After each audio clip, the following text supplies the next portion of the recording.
Oh yeah, what is going on, beautiful people? Welcome back. It's your boy Blue. It's the BluXPerience, and we got our homie XP as per usual, and our special guest. If you don't know him, now you know him, Mr. Captain Canada, the legend. Hello. Wow. Blue, what a moment, man. We've been waiting this for a minute, right? Yeah, man. It's we've had talks before about, man, it'd be really dope to have like just talk, with the captain. You know what I'm saying? Yep. Thank you for having me, guys. It's a pleasure. Absolutely. Pleasure to be here. Actually, let me do it justice. Let me actually introduce you properly. Ladies and gentlemen. What you got against my introduction? Uh-oh. Fine now. No, hey, guys, thank you so much, man. Welcome aboard to another episode of BluXPerience. Mr. Captain Canada was gracious enough to come by and hang out for the next hour or so and just talk, all things flight sim and then some. Yes. So, Cap, welcome aboard, man. Thank you so much. Thank you Blue, for the introduction. I appreciate that, man. Thank you Absolutely. for having me, guys. You know what we forgot though? I don't know if XP has it ready. But we were supposed to come in with the shades on. Oh, that's right. With the shades. Oh, yeah. I'm not bad. Hold on. We were supposed to intro with Oh, the shades on. There you go. There it is. See? There you it is. go.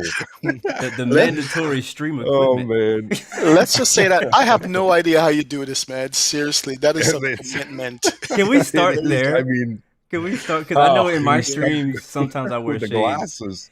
Sometimes I wear my shades. I'm like, I don't know how Captain Canada does it because I can't see nothing. Yeah, I mean, honestly, it was to a point where I think I had practiced so much off of stream just wearing the glass. I'm not even kidding. Like, that's not even. I would sit there and I would practice in the early days with my shades on because you're 100% right. The depth perception sometimes when you're wearing your glasses can kind of mess with your mind a little bit, and it feels like you're a lot higher than you are. But yeah, it was a lot of practice with my glasses on. That's for sure. That's amazing. Wow. No, it's good because I'm telling you, a lot of people have thought about using that same style and they fail at it. You're like, just take the glasses off. Don't even bother, man. It's tough, man. It's tough. Yeah. It's not an easy feat. You guys will know it. I always tell people, I'm like, just try it out, see how it goes. If you can do it, you can do it. If you can't, I mean, there's no shame in it, right? So what about night flights? Like how does that look for you? Do you do night flights? Ones are tough. Yeah, those ones are tough. We do night flights, and I'll be the first one to say recently over the past 6 months or so when we're doing those types of flights, I'll tease chat. I'll put on the joystick cam or the yoke cam, and I'll take the glasses off, and I'll put the glasses just in view of the camera, so they can see that I'm not wearing the glasses. Because yes, landing at night, that's where it becomes. But there are plenty of videos up and streams where I before I had my yoke cam or my joystick cam, where I would land wearing my sunglasses, and they definitely weren't the best landings. So it's nice. like a strip tease. Exactly. There you go. Exactly. Well, listen. Weird aviation themed striptease. Yeah. Exactly. Come to find out, like 5 years from now, we find out that he's the one who's been saving his eyes from these computer glare, and we've been ruining our eyes this entire time. Oh man, the amount of hours we spend on these screens, I'm telling you. Yeah. Are the shades special in any way? Like, are they like, Nope. They're not special in any way. They're just regular, everyday Ray-Bans. Nothing great. They're like the cheapest pair of Ray-Bans that you can buy as well. I used to have aviators, but the wire frame. These are new headsets. I could probably do it now. These headsets are they don't push my head in as much. But the old Sennheiser headsets that I had, they used to pinch. And it would leave like welts, and they would like almost bruise from the metal digging into me. So I switched to these plastic ones because they're thicker and thicker width-wise, but a lot skinnier. So they'd slip back. But that was always the problem with the aviators. That's the level of commitment that people don't understand. The things you got to go through. The show must go on, regardless if you finish a stream and there's like a big line in the side of your head from your glasses. Oh my God. Yeah. I hear you, man. Wow, and they hurt. Wow. That was the worst part, is it would hurt. You get halfway through your stream and you'd be turning off the camera just so you could like adjust your sunglasses. So that explains those breaks you used to take between flights. Oh yeah. There just you go. stretching, guys. Just I stretching. Cap, we lost you for us. We hear you, but your camera is like broken. Not Oh, sure if you that Oh, can see it. is it? Uh, I can it pop it up there. it's Discord. Yeah, I got him Is on it my end here. I Discord? can see him. I can see him locally on my Discord here. Of course, stream gremlins up as usual. As we're talking about the shades, he goes black. Yeah. Exactly. This is what The Captain Canada stream. sees during streams. Oh no! Come on, That's all I man. see. That's it. I know. I know. Oh Wow. man. But Let me yeah, know if I need to maybe restart the camera on my end or Let me no. see. Yeah. Maybe try Let me ask you this. restarting it. Yeah, everything looks good over here on my Or end of maybe I the need to restart. Discord here. I'm scared to restart mine though, because I might have to reset it up. We'll keep talking. We'll roll with it, man. It's all Yeah, good. yeah. It No might worries at come all. back. It was random. We'll see. I'll see if I can do anything on Yeah, my end. absolutely. But look, this is where I wanted to start. Having you on the show and so forth, and having a lot of questions. Three of us are streamers. You've been doing longer than us, and your level of success and where you are and so forth. And a lot of people come up and say, "Hey, man, how do I start streaming? What do I need? What do I need to buy? Do I need to get a shades? Whatever." Yeah. Like, Yeah. Do so I need my to get the question, shades? exactly right. My What question to you shades is do I buy? exactly. How did you happen to get into There we the go. streaming You're game back. first of all? How did That's a how did great that go? question. Yeah, Yeah. how did you get to the streaming game? So the whole flight simulator thing started when I was really young. My grandfather was never a pilot or anything, was never trained like that, but had this passion as far back as I can remember. Like we're talking early 90s, like original X-Plane, 1993, FS95, FS98, all of those sims. Kind of started from there, and the whole streaming thing actually came to light. It's such a crazy story. I never really even planned to do this. That's like the kind of the funny thing, and I think that's kind of where the success kind of fits hand in hand. Is I never I started creating videos on YouTube because I was bored. I had a really Nice. good job. The job that I was working, the company that I was working for decided to close their doors after I was there for I think 4.5 years. And because of the job that I was doing and because of where I live, it's not very it's not a production town. There's not a lot going on here as far as production and welding, and more importantly special metal welding, which I was trained to do. So stainless steel, aluminum, that type of welding. So I was given a year. I'd basically paid into like an employment insurance type of deal, where if I were to lose my job, it basically gave me a year's worth of 70% of my salary that I was making to find another job based in my field because it was so specialized. During that year, I decided almost at the very beginning, I was huge. I used to spend all my spare time flying. And like a lot of people that watch us when we're streaming, a lot of the times what I would do is while flying, I would watch other streamers. I would watch Jeff Faviano. I would watch Chewy. I would watch Bellins, Matt Davies. I would watch Cat Strader. I'd watch all kinds of videos. I watched a series with Jeff. The one that like kind of like solidified the fact that I wanted to do it was the my father had passed away. Not to get like super emotional, but my father had passed Yeah. away, and Jeff had these videos up with his dad, and it was flight. I think they were called Fly with Dad. Wow. So he had this whole series where like he was kind of teaching his dad how to fly, and Jeff was teaching his dad the whole like his passion for flight sim, and obviously going through the emotional stuff that I was going through at the time. That it really drew me in. It was like, holy, like this is something I want to do. This is cool. I wish I could do this with my dad. You have all those things that happen when people pass. And so I sat down and I said, okay, well, I've got a decent computer. I had a really good job, a good paying job as a welder, and I had a good computer. I had the setup, I had the peripherals.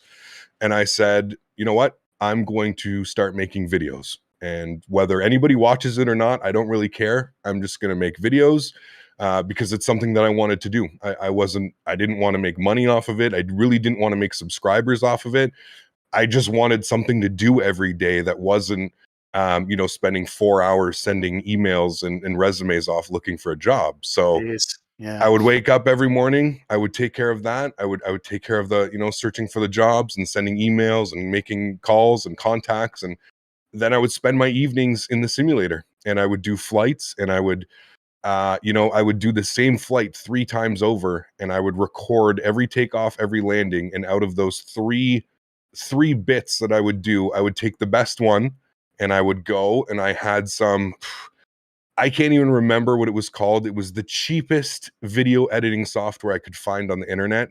It cost me $59. It was a one-time payment. I'm pretty sure I still have the email somewhere. I have the one-time payment. It was like I cannot remember. Which would have been good if I could remember the name. But anyways, it was some unknown, and it was so simple.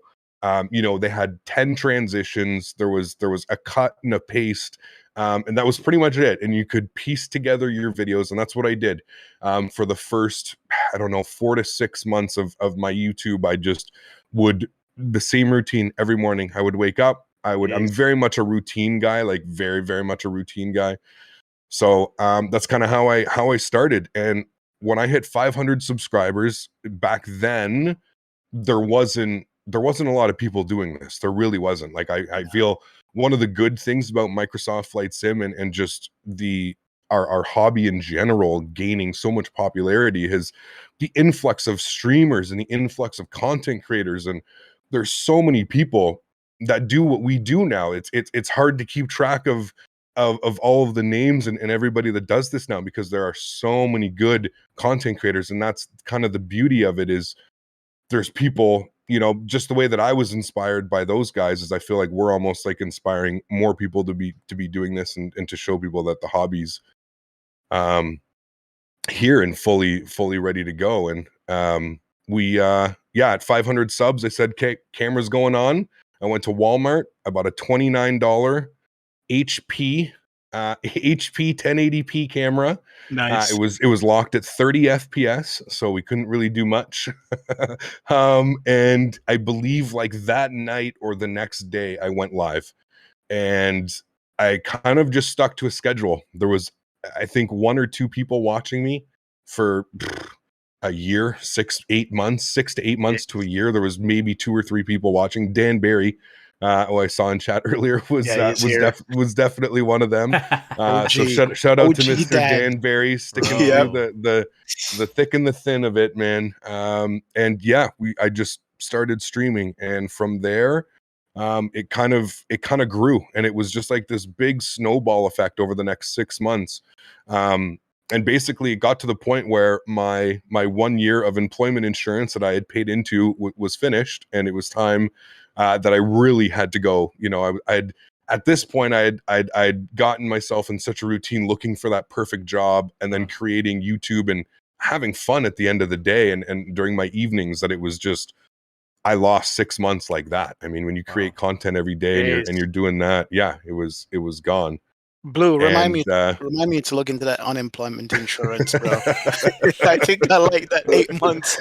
Man, I got it. Listen, it's one of those things where I truly feel, I tell people this all the time, and I'm not really one of those superstitious people where like I feel like something, but this was like one of those moments where I truly feel like this was meant to happen. This was like a calling. Yeah. We had just transitioned. I was flying X-Plane 10. And almost right when this happened, X-Plane 11 came out, or right when I started streaming. So right around 500 to 700 subscribers is when I started streaming. And that's when X-Plane 11 dropped. So it was, or the beta, the early access of X-Plane 11. And so it was kind of like I definitely, hit the ground running, so to speak. I kind of went all out with it. We went pretty crazy with it. It was, streaming 5-6 days a week, 4 or 5 hours to basically myself and speaking to anybody that would come in.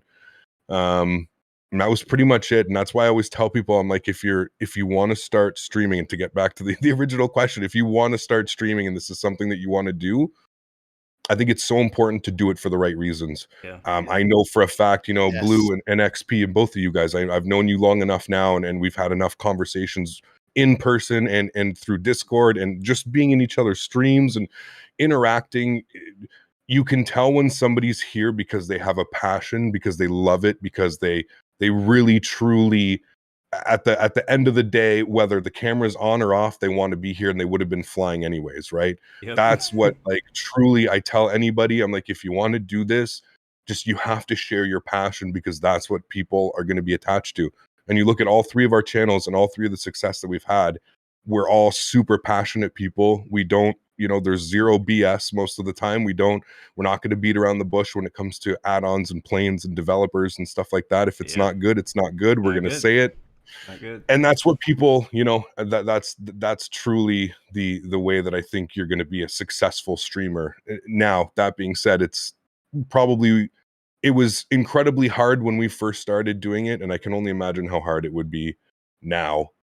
It's funny because you were talking about transition from X-Plane 10 to 11. I remember watching you, and one of the smart things I think you did, I consider it smart, and looking back at it, you basically took on YouTube versus going to Twitch, and we can even talk about that, because there was 1,000 guys on Twitch, as you said, Chewy, Bellings, Cats Raider, all them guys I used to watch as well. You were on YouTube, and what I loved about YouTube is that if you missed a stream or whatever, you can always rewind and go back. If you missed your landing, you can go back. Your recordings were there. Twitch, you had to have some special setup or whatever account to be able to do that. And with YouTube, I think you pioneered flight simming on YouTube. Now, there's people before you who did recordings and stuff, but you did a live stream thing. I remember being at work watching you going, dude, this guy is, so thank you, man. Why did you choose YouTube over Twitch? Let me answer that.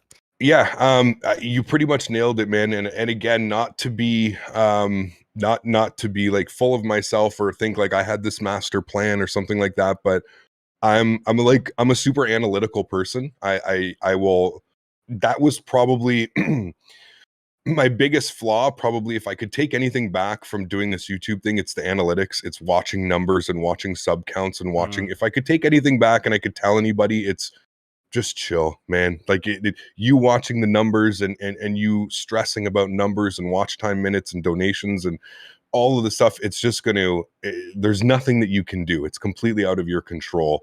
It really comes down to the community and the content that you put out, and you just have to be your best person. Essentially, you can't dwell on that type of stuff. And one of the biggest thing was analytically looking at it. I spent a lot of time, like XP said, I spent a lot of time on Twitch watching Jeff, Bellins, Cats Raider, Chewy. There's so many people, John Fly. There's so many people that I used to spend time watching. And I truly felt if I was going to make a name for myself and I was going to make a splash, if you will, in the community, or make not even a splash, but just make an experience that maybe people could remember that was a little bit different from what they were used to seeing on Twitch. I figured that at the time, YouTube had kind of just put out the streaming platform. For the longest time, streaming wasn't available on YouTube. True, true. It was just you're uploading content and that was it. And I remember YouTube, I saw the live streaming and you had to apply for it. I believe at the beginning you had to apply. You had to have a certain amount of subscribers. I think you had to have 1,000 or 1,500 subscribers back when they first introduced it. And I remember hitting that plateau. I believe it was 1,000. I remember hitting the plateau and being like, okay, you know what? Like, I'm going to do this. I'm going to stream live, because that fact right there, nobody was doing it on YouTube. Absolutely nobody. There was no streamable content on YouTube. Now, definitely a huge shot in the dark for that fact is nobody else is doing it, right? There's the traffic that you're trying to, that's the one good thing about Twitch. And I will say that is the camaraderie, maybe, if you will. I don't even know if that's the right word, but just the way that Twitch works with the fact that, let's say I'm live and I'm going offline, I can then direct all of my viewers over to that. XP. XP finishes his stream, he can direct all of his viewers over to Blue. I think that's where YouTube really needs to start stepping up their game if they want this live streaming to actually be a thing in the future. There's a couple things we need. We need gifted members. That's, to me, I think that's the biggest wish list thing. Just like on Twitch, there's so much more community involvement when you can start gifting subscribers. You can start doing giveaways where you're gifting things to people that help. not only help your channel, but also help people in chat feel really good about it. And again, they get access to cool stuff and behind the scenes and custom emojis and member only streams and all kinds of cool stuff. So I feel like that's one thing. Yeah, it was just crazy, man. It was one of those, like I said, it was one of those shots in the dark that I said, okay, if you go on Twitch right now, there's literally 100 people streaming Flight Sim. And out of those 100 people, 95 of them are streaming for 5 or less people. Yep. And I said, I don't want to just fall into one of those categories where I'm one of those 95 people that can't go further. And it's not because the content's not good, and it's not because the effort value or the effort isn't there. It's just simply because you end up getting buried on top of people, on top. And that was truly it. I just said, if I'm going to do it, I feel like YouTube would be my best opportunity forward. There was a couple people doing it when I first started, but I mean, all of us, I think we were all, 1,300 subscribers, 1,500 subscribers. So we had no community pull. Nobody knew who we were. Nobody really had any interest. It was just like, oh, look at this guy. He's streaming on YouTube instead of Twitch. Like, maybe let's go check him out. That's kind of how I feel like it started in a sense. I mean, as a side note, I was just thinking about it as you were talking. Would you say that with YouTube as compared to Twitch, I mean, apart from the YouTube algorithms, does YouTube reward better than Twitch as far as your hard work or your style or whatever it is to catch people? I'm not sure if I'm making sense. That makes sense. I see what you mean. Yes and no. I feel like it's easier to maybe build a brand with yourself on YouTube because you can reach so many more people, whether you want to admit it or not. Twitch is Twitch, and it's a huge thing. It's a huge platform, but you are very limited to the amount of people that you can draw in. On YouTube, it's endless. One of your, like, a video, you hear about it all the time. A random video going viral on YouTube just through clicks or shares, or if somebody added it to Facebook and something got picked up on Facebook and something gets brought over. It's I feel like you can definitely make a name and a brand for yourself on YouTube, especially now with the tools that they've given us. I mean, XP can and Blue, I mean, both of you guys, we've been streaming for so long. I don't know about you, but like the transformation on the back end of YouTube over the past year and two it's night and day. The tools that we're getting as streamers now on YouTube platform, it's really starting to become a very, very viable, very easy to use, very direct and simple way to upload and create content for your community. And I think as long as YouTube keeps putting money and keeps putting research into the whole streaming aspect of it, I think that YouTube will for always be the king for getting content out. There's nothing better on YouTube than finding, you can go and you can type anything and anything will pop up. Yeah, there, exactly. Yeah. I think for me, just the fact that the reason, I mean, not to talk about myself, but the reason why I chose YouTube over Twitch, because I have a Twitch account as well. I streamed on Twitch one time, is because with someone with one sub, it gets recorded and you can play it back and other people can watch it.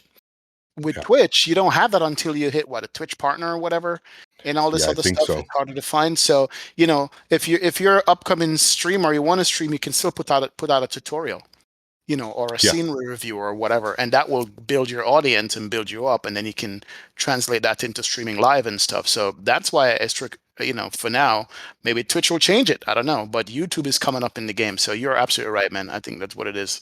Definitely. Yeah. And I've it's a funny little tidbit story, a little bit of maybe about a year and a half ago, 2 years ago, Twitch actually reached out to me.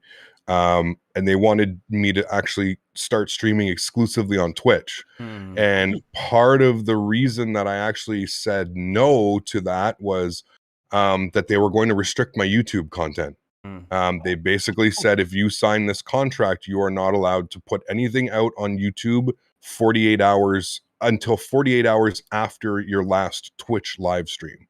Oh, wow. And I contemplated it for a very, very long time because I said, well, maybe it would be beneficial to the growth of my channel. Now, this is back when I was, around 25,000 subscribers. So this was quite a while ago. It was about a year and a half ago. And they basically just said, like, we want you to come over to Twitch, but this is what needs to happen. And I just told them as simply and as nicely as I could, like, I'm not going to let you dictate and how I can run my YouTube channel because you guys want me to stream on Twitch. I'm very grateful. Thank you very much for wanting me to go over to Twitch and seeing the value in my channel and my community.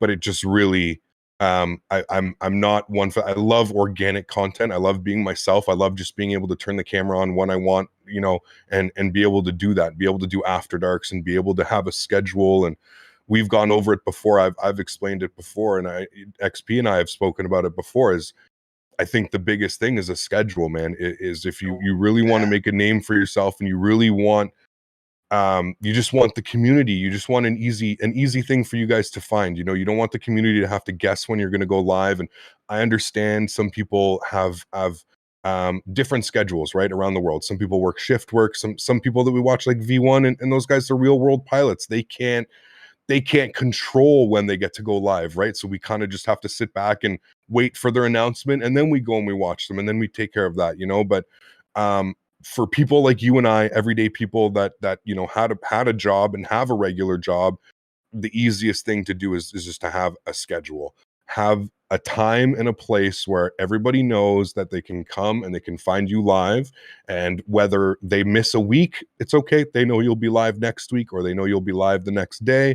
There's something I think that is big to that, when people can be like, okay, I know to find XP on, you know, XP schedule, Monday, Fridays, Sundays, whatever it is, you know, they know to find you there. And it's huge. It's absolutely huge if you can kind of, I wouldn't say market it, or, well, I guess you're marketing yourself. You're basically saying, you know, this is when I'm going to be live, please join me. And I think for myself, that was the biggest thing was getting a set schedule and having that down. You know, look, you said the word marketing and you kind of step back from it. Yeah. There's nothing wrong with it, because I'm realizing now, even though I have a full-time job, that it is marketing. And few people, well, there's people who stream just because they just want to stream. A few friends join and they fly and whatever. They're not looking to build an audience or whatever. But as human beings, we're trying to build our audience all the time. And if you say you're not, you know, you are. So you do market yourself. You do think about what time you go on. You do look and see if you're going to conflict with somebody else that's streaming. And that will happen from time to time, regardless of what you plan. But you just keep rolling. You try to find a slot for yourself. And you did find that slot, by the way. I'm telling you, your slot at midday, well, back in the day, I knew that I could turn it on and go, all right, my man's going to be on right here. Let's go watch and see what's going on today. So that was a good movement. Yeah, it was. Well, I tried. Here's the thing, again, coming down to like me just being that super analytical person, is I took a look at the analytics and I could see exactly what they said. And what they said was, you know, you're pretty much a 50-50 split between North America and European countries. I have a huge following, and that's why I do 1 week in North America, 1 week flying in Europe or overseas. And I kind of just played the analytics. I was, for whatever reason, I had a lot of fun doing that type of stuff. Looking at numbers and crunching numbers and doing that type of stuff is interesting to me, I guess. Some people probably don't find it very interesting, but you know, it's like I always tell people, when you turn a hobby into a job, there's certain things that I think you really have to start taking seriously, and analytics and numbers are one of those things for me, that it was very important that in order for me to sleep properly at night, I had to make sure that all my bills were going to be paid at the end of the month. I didn't want to start streaming and have to you know, go find another job 6 weeks later or 8 weeks later because I can't make rent 3 months into doing the streaming career. I'm very, very fortunate that I was able to do this, and that I'm able to do this as a full-time job. It still completely baffles me that I've been given this opportunity, but at the same point, I look back and just even speaking with you and reminiscing about the startings and the beginnings of where this channel came from. It just makes everything I'm so much more thankful, and that I've been giving this opportunity by the community. And it's crazy, man. It's a crazy ride. Revel in it every day, because a lot of us out here would love to be able to do that, Yeah, call our own yeah, shots. Even though, yeah. as we talk about it, it's a lot of work that people don't see It's behind the I scenes. Yep. Though I it's a truly full-time job in itself. Yeah. Oh, I truly wish. And you know what, man? Maybe one day I will end up making a little bit of a series of kind of what it's like in the day of a streamer. You guys know, man, I cannot give you and Blue enough credit for what you guys do. The fact that you work all day and then you have to come home and you have to set up a stream. Man, and it's not only setting up the stream, it's being you, and it's being a presenter, and it's being XP72, and it's being Blue Games, and it's being Captain Canada. It's people don't understand just how draining it is to sit there and to read every single comment and answer every single question and do your best to do it with a, you know, like it's I can't give people enough credit, man. I really do. The guys that do this as a hobby and I used to do it. I know just how hard it is and just how much effort is required to put forth. So hats off to you guys, man. I don't know XP, especially for you, man. I know you get home like half hour before you start your stream sometimes. Yeah. And this guy's taken off, and then his camera's off. He's scarfing down his dinner. Like, dude, this is commitment, man. This is, I hope people realize the amount of commitment that goes into doing this type of stuff. And it's because we love it. It's because we wouldn't want to have, I wouldn't want to spend my days anyway. People ask me all the time, like, do you get bored? And I'm like, what the hell? I couldn't think of a better way to spend my afternoon sitting here, flying airplanes, doing something that I absolutely love, hanging out with a couple hundred people, just chatting. I mean, talking about food, talking about airplanes, talking about real life, talking whatever it is, you know, whatever it is. It's, I have so much respect for you guys, man. And I have so much respect for everybody that does this. It's crazy. Blue, tell the man how much we used to talk on the phone just on a regular day when we're at work about flight simming after we just flew the night before. Yep. Yeah. Tell him. Yep. I mean, we would call early in the morning, like early, and we'd be on the phone. I remember being on the phone with him on my whole drive to work. And then I get there and I realize it just happened a couple weeks ago. I was like, I forgot my freaking shoes. Oh no. We've been on the phone this whole time. But yeah, it's just like, that's again one of the other reasons we wanted to make this show too, was because like me and him, you know, and that's just two of us, right? It's just the two of us, just two flight simmers who love flight sim and aviation, just talking flight sim. You know, whenever some news comes out, like, oh, the I dropped this new thing, right? And XP has it and I don't have it. And I want to know what it's like, right? I want to get the real answer. I don't want to get the live answer. I want the real answer. Exactly. You know? Absolutely, and so you man. call your buddy on the phone and you talk, you know, and so it's how it is on here. But yeah, we talk so much. And just back to what you guys were saying about the setup. Again, I know XP will go live 30 minutes after, but I also know that the day before or like the night before he goes to work, he's like making a thumbnail. He's preparing, like, I mean, it's just 24 hours before he goes live, you know? And I do a similar thing as well, where I'm like, all right, what am I doing this week? What am I doing tomorrow? What's my thumbnail going to be? I got to go in the sim and take a thumbnail picture, wait for Microsoft to load for 30 minutes. You know what I'm saying? So a lot of work goes into, you know, preparing live streams. That's actually a question I want to ask you, was because you've already kind of mentioned, you know, setting up live streams becomes a full-time job in itself. But like, what is your process? Like, say, you know, let's talk about like, without giving anything away, let's talk about like next week, right? When do you start planning your Monday stream or your, you know, what, like, how does that go? Yeah, that's a good question.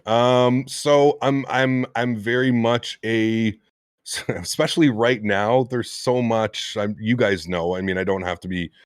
I've got the 340. I've got the Q400. I can't stream it. I can't showcase it. I can't. I'm not. But you're fine. I'm not even supposed to talk about it. But you know, there's so many things right now that are coming for X-Plane that it's during times like these that are just incredibly busy. I'm trying to fly everything and anything basically that I can basically get used to and feel comfortable flying these airplanes, for that when I do go live. A usual day for me and kind of the setup process, a lot of it has to do with like Discord and my community, to be honest with you. I rely a lot on them. I have a full section. I mean, you guys do too. I'm pretty sure you guys have a full a full section that's dedicated to the Discord where people suggest flights, and I skim through it all the time. I'm looking at it. I'm constantly keeping my eyes on it. I'm constantly monitoring it, and that's honestly how I get my ideas. As far as how my week goes, usually about a week in advance, I start prepping. I start planning. I start thinking about what the future is going to be. A lot recently, I really haven't been able to do that. I've kind of been bouncing between. We spent 3 weeks in X-Plane because I thought I was going to get the go-ahead from FlyJSim. So I basically kept flying X-Plane because I was like, okay, they're going to say, you can stream it, you can stream it, you can stream it. It never happened. I guess they ran into something needed to be fixed, something needed to be updated, whatever it was. I didn't get the green light from them. So now we're back in Microsoft Flight Simulator, which I did this afternoon because I've just spent the last 3 weeks or a month in X-Plane. So we kind of rolling with the punches right now because a lot of it has to do with developers basically saying, okay, Cap, you can go ahead, you can do it, you can stream it, you can showcase. But yeah, on a regular day, it's wake up. Actually, I guess it starts the night before. You're 100% correct. The night before, I basically have my thumbnail. I have my stream, kind of the idea that I want to do for maybe the week or at least the next couple of days, and then we can decide in stream or with chat or whoever it may be. We can kind of decide together as a community where we want to fly. Usually starts the night before. That gets all done. I get all my peripherals out the night before. If I'm feeling like it and I have enough energy, I will do a flight usually right before bed, right before I go to bed. That the previous night, I'll either do one of the legs or I'll test some scenery, or sometimes even I'll just go and fly circuits. I'll just go to the airport and I'll load up in whatever aircraft we're doing, and I'll just fly circuits for an hour around the airport, landings, takeoffs, whatever, go arounds, missed approaches, whatever it may be. Then I wake up in the morning. Again, my routine, I have my breakfast. I take Daisy for an hour-long walk every morning. We go for our walk, our jog, whatever you want to call it. Nice. Come back, I have my lunch, and it's pretty much go time. My green screen does not stay up behind me. It's very unfortunate. I do have to take that down every single stream and every time. Wow. So the green screen goes in the corner. I live in a condo, so it's not the biggest. I don't live in a big house or anything like that. I live in a fairly modestly small size condo. And green screen goes up. I have 2 of the umbrella lights. I got 2 of the floor lights, the floodlights. They go on, and pretty much just testing for like the last, usually around 11 o'clock Eastern, 11:15. I launch the sim. I load in. I make sure everything looks good. Make sure chat's working. Make sure the stream's working. And then it's just that waiting game, which we were talking about in San Diego, that game that I hate playing, that sitting here twiddling my thumbs 15, 20 minutes before stream going like, okay, let's go. Because you have so much, right? Like I said, like it's, you guys know, and I think you'll as young streamers are out there and stuff like that, you'll say that it gets to a certain point where you become a performer when you do this, right? Whether you want to admit it or whether you're not. When the cameras go on and the lights go on and you're there and you're talking with your community, there's some type of showmanship that goes on, right? And I think that's where you really start to see the success of channels, especially like with XP, especially like with Blue, especially with like V1 and Flight Deck to Sim, all those guys, all those awesome guys that stream now on YouTube. You really start to see it because they become a personality. They become somebody that you can just sit down and you can talk with for hours because they're that person that shares the same interest as you. They have the same thought process. They have the same interests as far as simulators and add-ons and everything, whatever it may be. It's truly awesome. I mean, Gushy, I hate to say it, that nobody really wants to see your bad day. Whatever day you've been having before your stream, you got it, man. And also, they don't want to see it because you are the entertainment. Nobody watches TV anymore. Exactly. You understand? Exactly. You are the entertainment. You're the rerun. You You're the live it. show. Yep. You're all of it. You are the person that picks their day up. Yep. So you better not come with a bad day. And also, man. getting to the point where it also changes your day too, because you know what? I'm gonna go do something that I love to do anyway. Yep. So Yes, let's go have some fun on this, right? Absolutely. And No, you nailed it 100%. Yep. 100%. And that's why I have certain topics. I mean, I'm sure just like you guys, I have certain topics that are completely they're out of bounds on my channel. We don't talk about politics. We don't talk about race. We don't talk about anything like that because at the end of the day, we're not there for that, right? We're there to share our passion for aviation and flight sim. And again, the perfect example, XP, you just nailed it. I think part of our job is to give everybody a release from the everyday, pardon my language, bullshit that happens in life, right? Yeah. We're a release. And as a content creator, that's kind of something that I feel like when you come to terms and you come to grips with that, I think doing this will make a lot more sense, because at the end of the day, you really do help a lot of people and you allow a lot of people to escape. Life is life, dude. Life is not, sometimes life can be amazing and sometimes life can be extremely down. And XP nailed it. When you're a streamer, you have to be that constant. You can't let people see that you're having a bad day, or if you are having a bad day, you gotta, pull up your bridges and get online and make it better. Yeah. Because that's exactly it. People rely on you for a source of entertainment and for a source of whatever it may be. Like I said, a release, something like that. So you're 100% right, man. You nailed it. Yeah. Unless your simulator crashes 1 minute before the stream starts. Man. Oh man. And then you're like, what the F? Yeah, it's true. Let's not go there. I know. Look, speaking of simulators, man, we gotta go here, bro. We gotta go here because you called it earlier, but X-Plane 12 and Microsoft Flight Simulator, bro. Yeah. Oh my word. Yeah. And I made a comment. Let me start it this way. I made a comment in my last 2 streams, even though they end up crashing at the end. I talk a lot of crap about Microsoft Flight Sim. I give them crap. And I still fly it. And people say, which is the better? I say, Microsoft is better. It's prettier. GA, X-Plane for Airline. However, since I got this new graphics card, it's a whole different ballgame. It's life-changing. It's really life-changing. Like, if you get the right graphics card for Microsoft Flight Sim, your whole perspective starts to change. And I don't know what's happening to me. Anyway, go ahead, man. Jeez. No, I've been trying to tell you. It's very true, man. You're 100% right. It's all about the perspective, and even just adding 10 FPS, 15 FPS, it can make or break it when it comes to something like that. Absolutely. But Microsoft dropped a bomb a year and so ago. How was it for you? I mean, ever since, what do you think a year later? I can't lie at all, man. I mean, my channel, I mean, I grew immensely. I think we gained, I forget what the number was. Somebody was telling me like something like 22,000 subscribers in less than 2 months. Wow. Because of Microsoft Flight Simulator, right? I mean, there was nothing else to it. It was, I had the platform, I had the PC, and it was pretty much just showcasing the simulator to everybody knew that it was coming in. And yes, obviously I had, sitting at 40 something thousand, you have a name for yourself in the community. And I guess when people see a certain number of people in the stream, maybe they're more likely to join, just based off numbers and stuff like that. But yeah, I mean, Microsoft Flight Simulator completely changed my outlook on simulators. I've kind of touched on it on my channel. I'll touch super briefly because I don't want to go in this huge rant. And Microsoft, go there, go there, bro. It definitely changed my entire experience. Like I mentioned, I never really looked at Flight Simulator as like a whole evolving world until Microsoft Flight Simulator came out. And I think that is pretty much what they wanted to do with us flight simmers.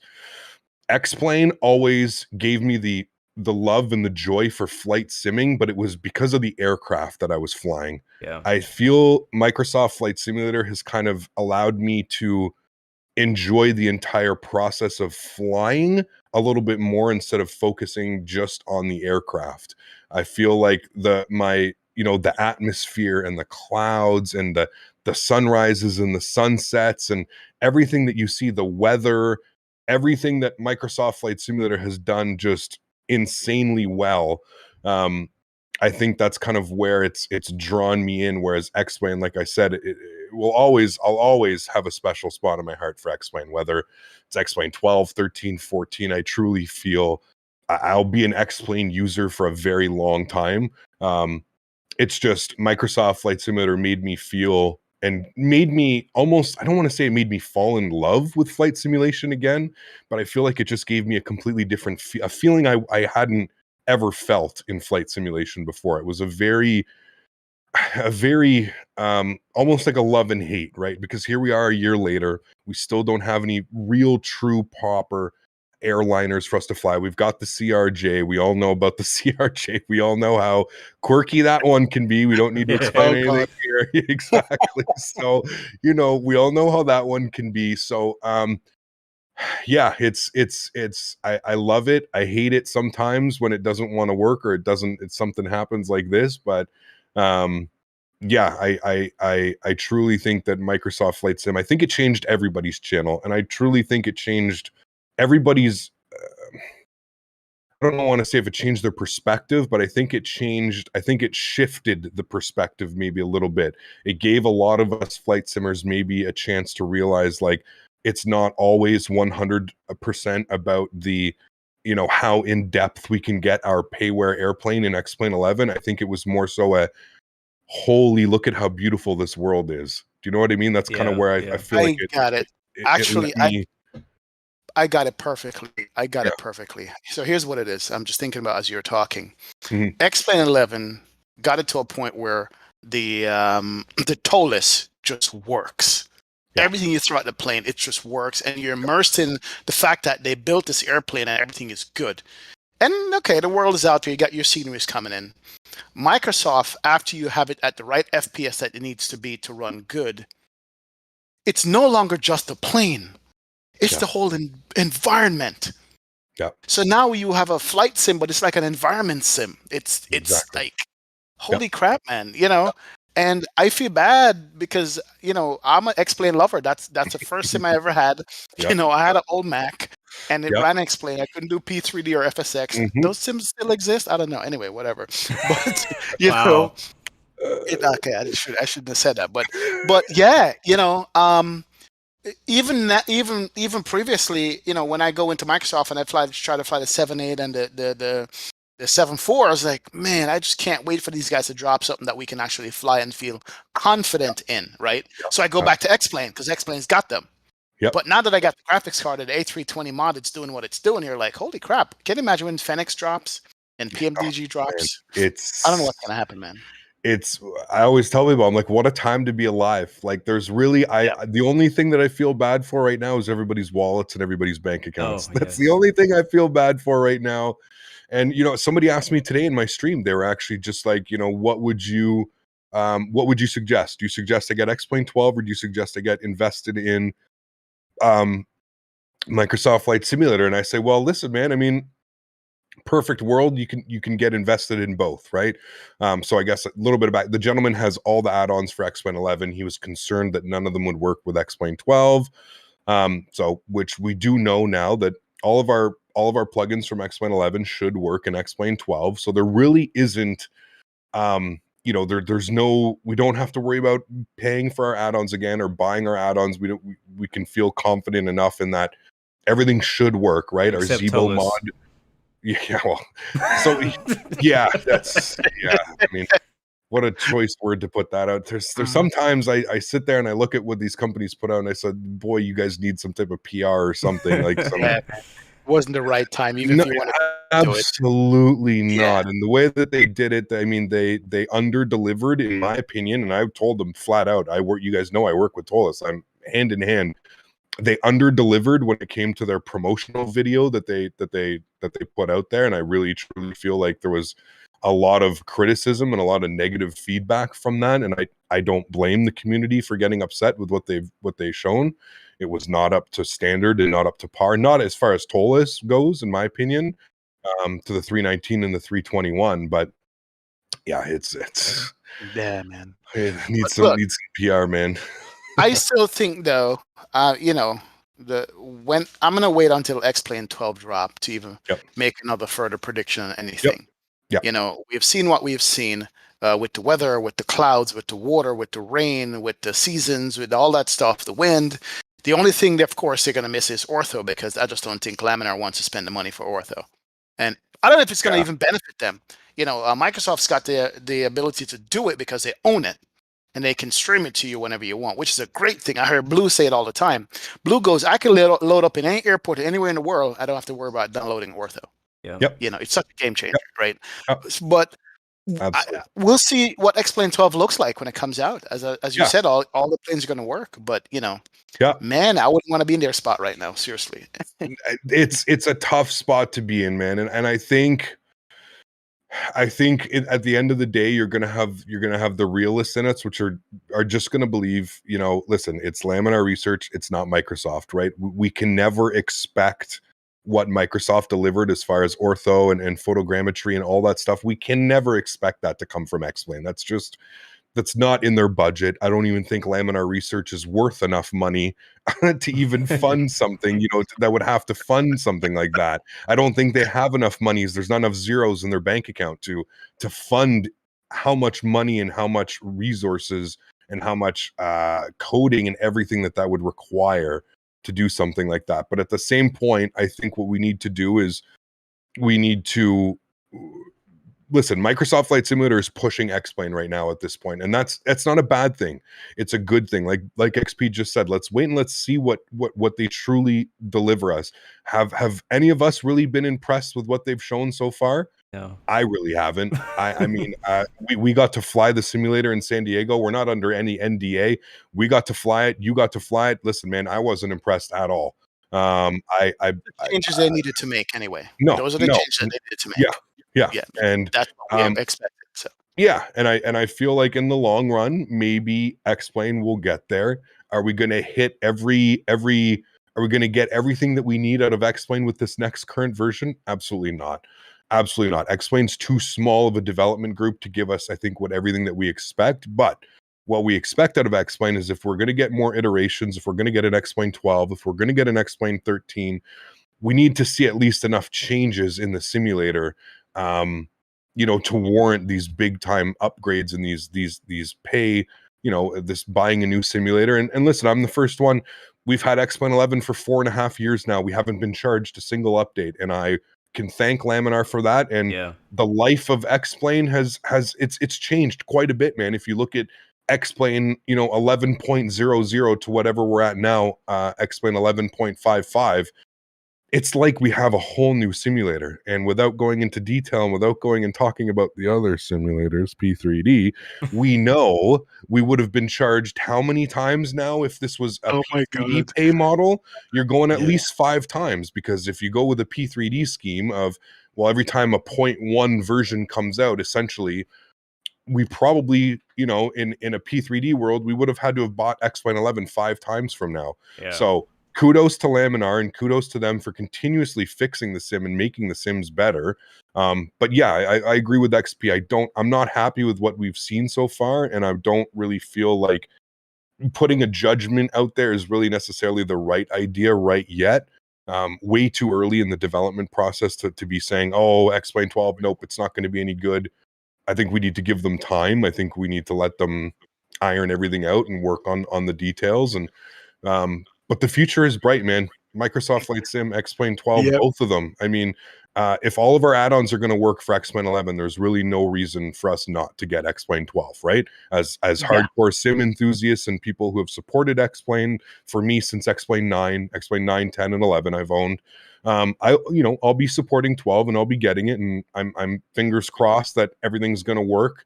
I believe at one point in time, they also said the same thing coming from X-Plane 10 to X-Plane 11, that everything was going to work. And then we got hit with $20 upgrade fees from everything. But we'll see. We have to wait and we have to see, man. We can speculate, but we don't really know, right? Yeah, the transition is going to happen to one sim when you can get your A300 INI bills in Microsoft Flight Sim, right? You can get your MD-80s, a similar quality that's rotate. Those are the planes that are not the 737 and the A320. They still are fun planes to fly, man. You understand? They're still a fun planes to fly in X-Plane. So, you know, X-Plane 12 is a mandatory requirement at this point. Now 13, yeah, exactly. We don't know. By that point, every developer should be on Microsoft by then, and you know, we'll see what they come with. But let me ask you this: how many times in chat have you been asked why you don't fly P3D? Why don't you fly P3D? I get asked probably actually every single stream. I would say at least 1 or 2 times I get asked why I don't fly P3D. simple story. I mean, it's actually funny. We touched over that today on my stream. Was I was heavily debating P3D. Believe it or not, I was at that point where I was heavily debating P3D, and almost that same month where I was breaking down numbers. I mean, I remember being in voice chats with Schmitty and Dan, and just trying to figure out how much money I would have to put forward in order to get a viable, streamable experience, right? And that's the key word, streamable experience. I'm not saying that this is the way that everybody has to go going into P3D, but as a streamer, people expect a certain, they expect us to have certain aircraft, payware aircraft. They expect us to have certain scenery. They expect us to have certain add-ons that make the simulator, you know how it goes. I don't need to explain it. And that's exactly when I sat down and I looked at it, it was over $1,000 basically to get, the PMDG 777, the 7.3, the FS Labs series, the quality wings, Orbex Global, get 20, 30 airports that you can payware add-on airports that you can fly to for the first whatever X amount of months. You can kind of get your feet wet when it comes to P3D. It was crazy. And then almost at that same time, Microsoft Flight Simulator dropped the bomb on us, where they invited all those content creators out and they did that whole thing, and it was like, oh, okay, well, wow, I dodged a bullet there, because I was $50 gave you all of that. Yeah, exactly, and that was it. So I said, okay, well, and then it was kind of, is it viable? I had a lot of battles with myself. Is it viable to do two different platforms on a sim channel? I've built my entire channel off of X-Plane. How will my X-Plane viewers react to me flying Microsoft Flight Simulator? There was a lot of internal debates that had to go on with myself, and I had to kind of try and figure out if this would be worth it for the channel. But I came to this balance of, I'm not going to compare either sim. I'm not going to tell people which sim I prefer enjoying. I love both sims, and I've explained why I like Microsoft Flight Simulator. I've explained why I like X-Plane. I think they're, in a perfect world, we can have X-Plane aircrafts in a Microsoft Flight Simulator world and environment. But I truly believe in due time we'll have all of that in both sims. X-Plane will be able to offer that. I mean, look at X-Plane alone with this enhanced skyscapes. Oh yeah, it's completely changed. Changed my experience. I wanted to go to fly I wanted to go move to Microsoft Flight Simulator 2 weeks ago when we came back from the expo. I wanted to jump back in Microsoft Flight Simulator, but I couldn't, because I was so in love with the clouds and how everything was looking in X-Plane that I said, all right, no, we're going to spend a couple more weeks here in X-Plane, because I am truly enjoying this experience. And it's crazy how one little thing in the simulator can just add so much immersion and so much joy into flying the sim again. It's crazy. It's absolutely crazy. Yeah, that enhanced skyscape just made it was a game changer. Oh, it's crazy, man. Crazy. Yep. Out of nowhere, just came on like, what? What is this? Where did you come from? We've been looking at billboards for 5 years. Yeah, there you go. Exactly. Real clouds, and it doesn't hit your FPS. It doesn't hit your frames at all. So yeah, if you're running in Vulkan, I haven't really noticed anything. I've spoken about, if you're running OpenGL, it definitely pulls a little bit on your graphics card. But if you run Vulkan, like I'm pretty sure 90% of us do now, absolutely zero hit to the performance. None. All right, let me ask you about user requests, because there's a certain plane that I just will not fly. The community donated it to me. I have it. I looked at it. I sat in the cockpit and go, I just don't want to fly this plane. And I told him I'm not. What about you? Is there any planes that you just won't fly no matter what on the Western? Yes and no. I know exactly which plane you're speaking of, and I'm right there with you, my friend. Because guess what? Guess who also hasn't flown that plane yet? And guess who has also been given the monies to go and buy said airplane and still does not own that airplane? Yeah. I'm a firm believer of. I always try and say never, right? I kind of grew up with that. I've been instilled that by my family. I grew up with a crazy, very, very close family, Irish and English and French. So very close family, very, very tight knit family. My grandfather growing up, the same one that got me into flight simulators, was, you always have to try something in life. If you don't enjoy it, you never have to try it again. And he was like that with food. I can't tell you the amount of food that I've had to try, intestines, livers, testicles, all kinds of food, because this man was just a crazy foodie and a chef and enjoyed everything. And just, you know, you have to try it once. And if you don't like it, we'll never make you eat it again. We'll never make you fly it. We'll never make you do anything. So I'm a huge advocate of that. I always say that on my channel, just never say never. So that being said, I am very much I'm very much a modern pilot. I very much like my modern flight decks. I am, for whatever reason, I have very little to no interest in flying like military type aircraft, helicopters. I don't know what it is. I don't know what it is about aviation. I've just never really had a desire or an interest to learn. And it's not like it's not like I don't think I can't learn those types of things. I think we've all shown, if we sit down and we spend an hour or two, I'm pretty sure with the knowledge that we have, we can learn something with the amount of tutorials and the amount of other great content creators that are out there streaming these stuff or creating content for this stuff. It's it's a tough one to get me enthused about stuff like that. I don't know what it is. That's probably my no-go. But again, I have the thing where I never say never. So I always, there will always, I think, come a day where I'm going to say, okay, you know what? I've flown the 737. I've flown the 319. We got to jump in the DC-6, or we got to jump in this helicopter. We got to do it. I think it inevitably will happen. But one of these days, man, you're going to wake up one morning and go, you know what?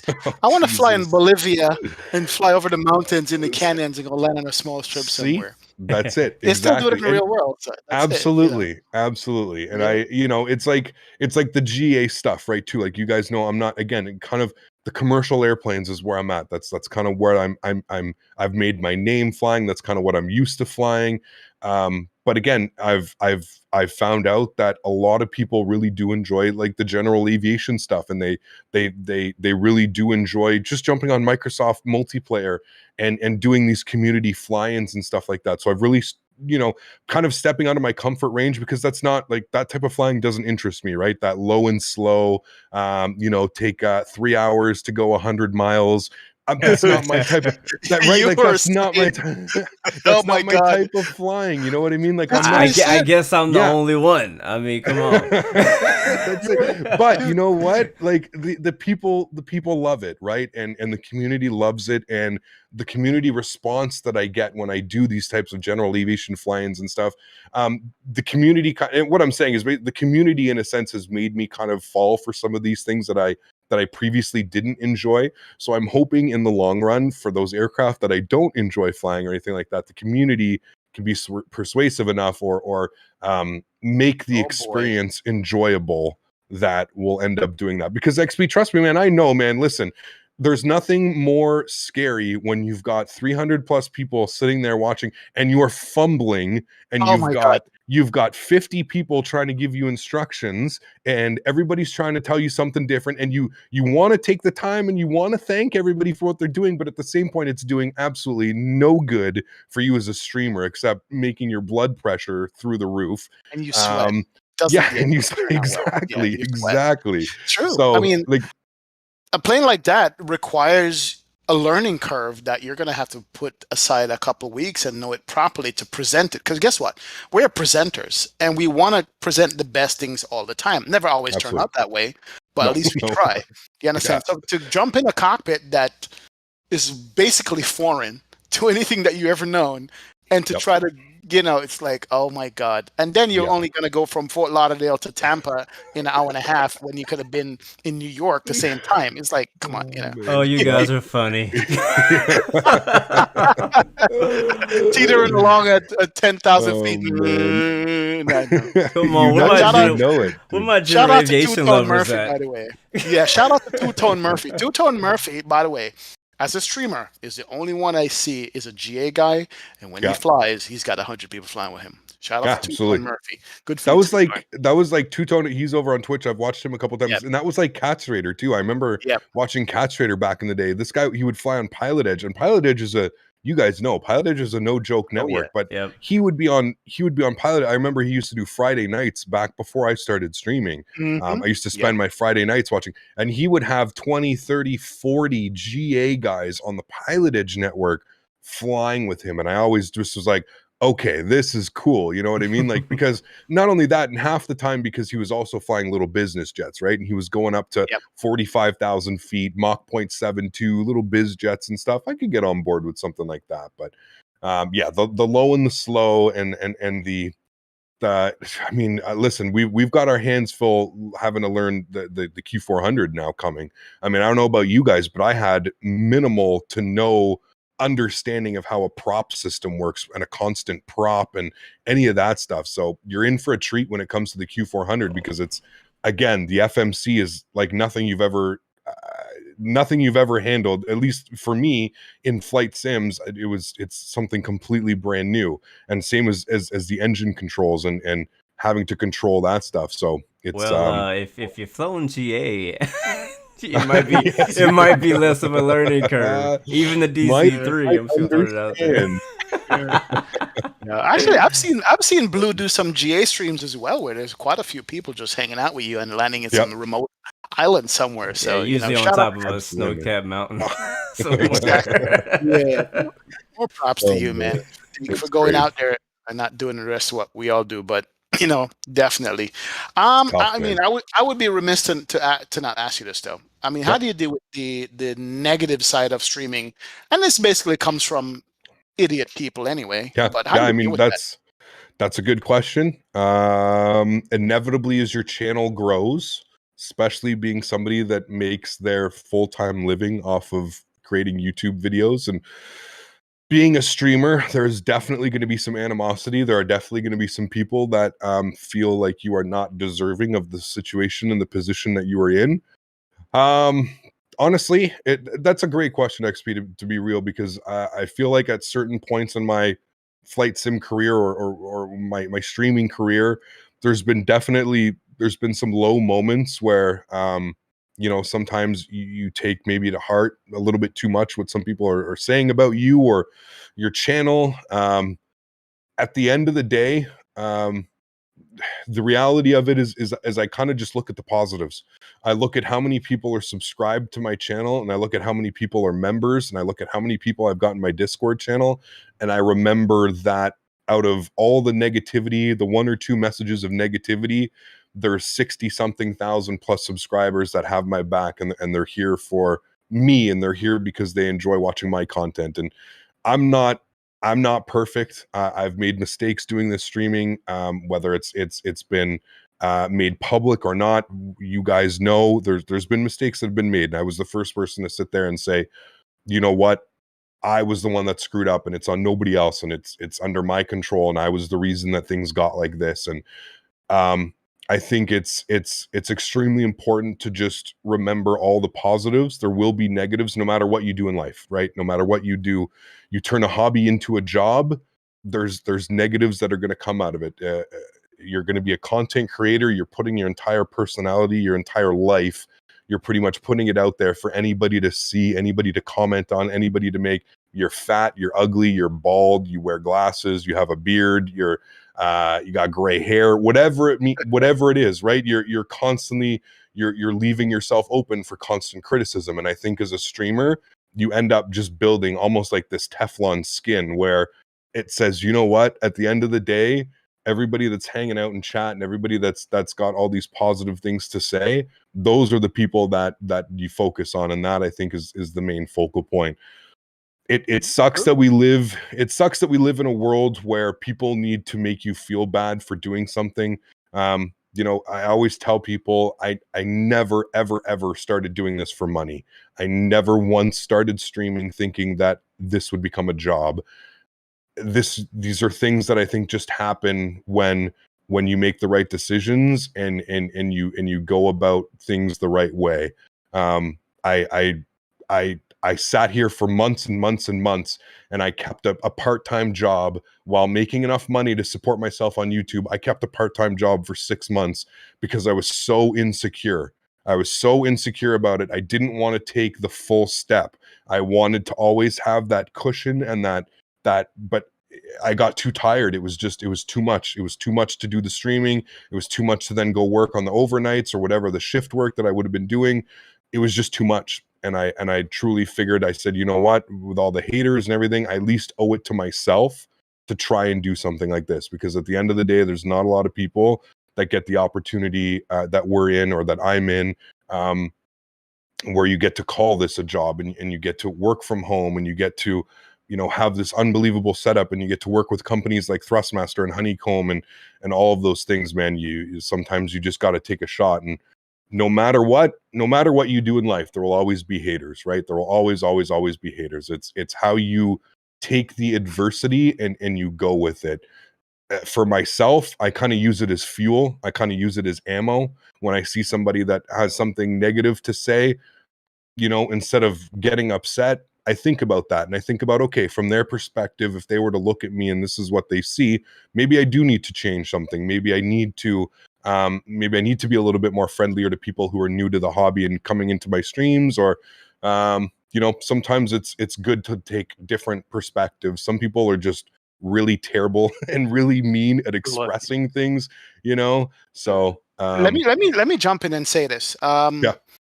Anybody out there who wants to stream, wants to know what's going on with streaming or whatever, you happen to be the guy that there's no blueprint before you, especially on YouTube. You are the blueprint. So you're literally making it up as you go along. Yeah. No, we afterwards get to see, okay, you did this. Okay, all right, so we could do that too, or we could do it differently, or whatever.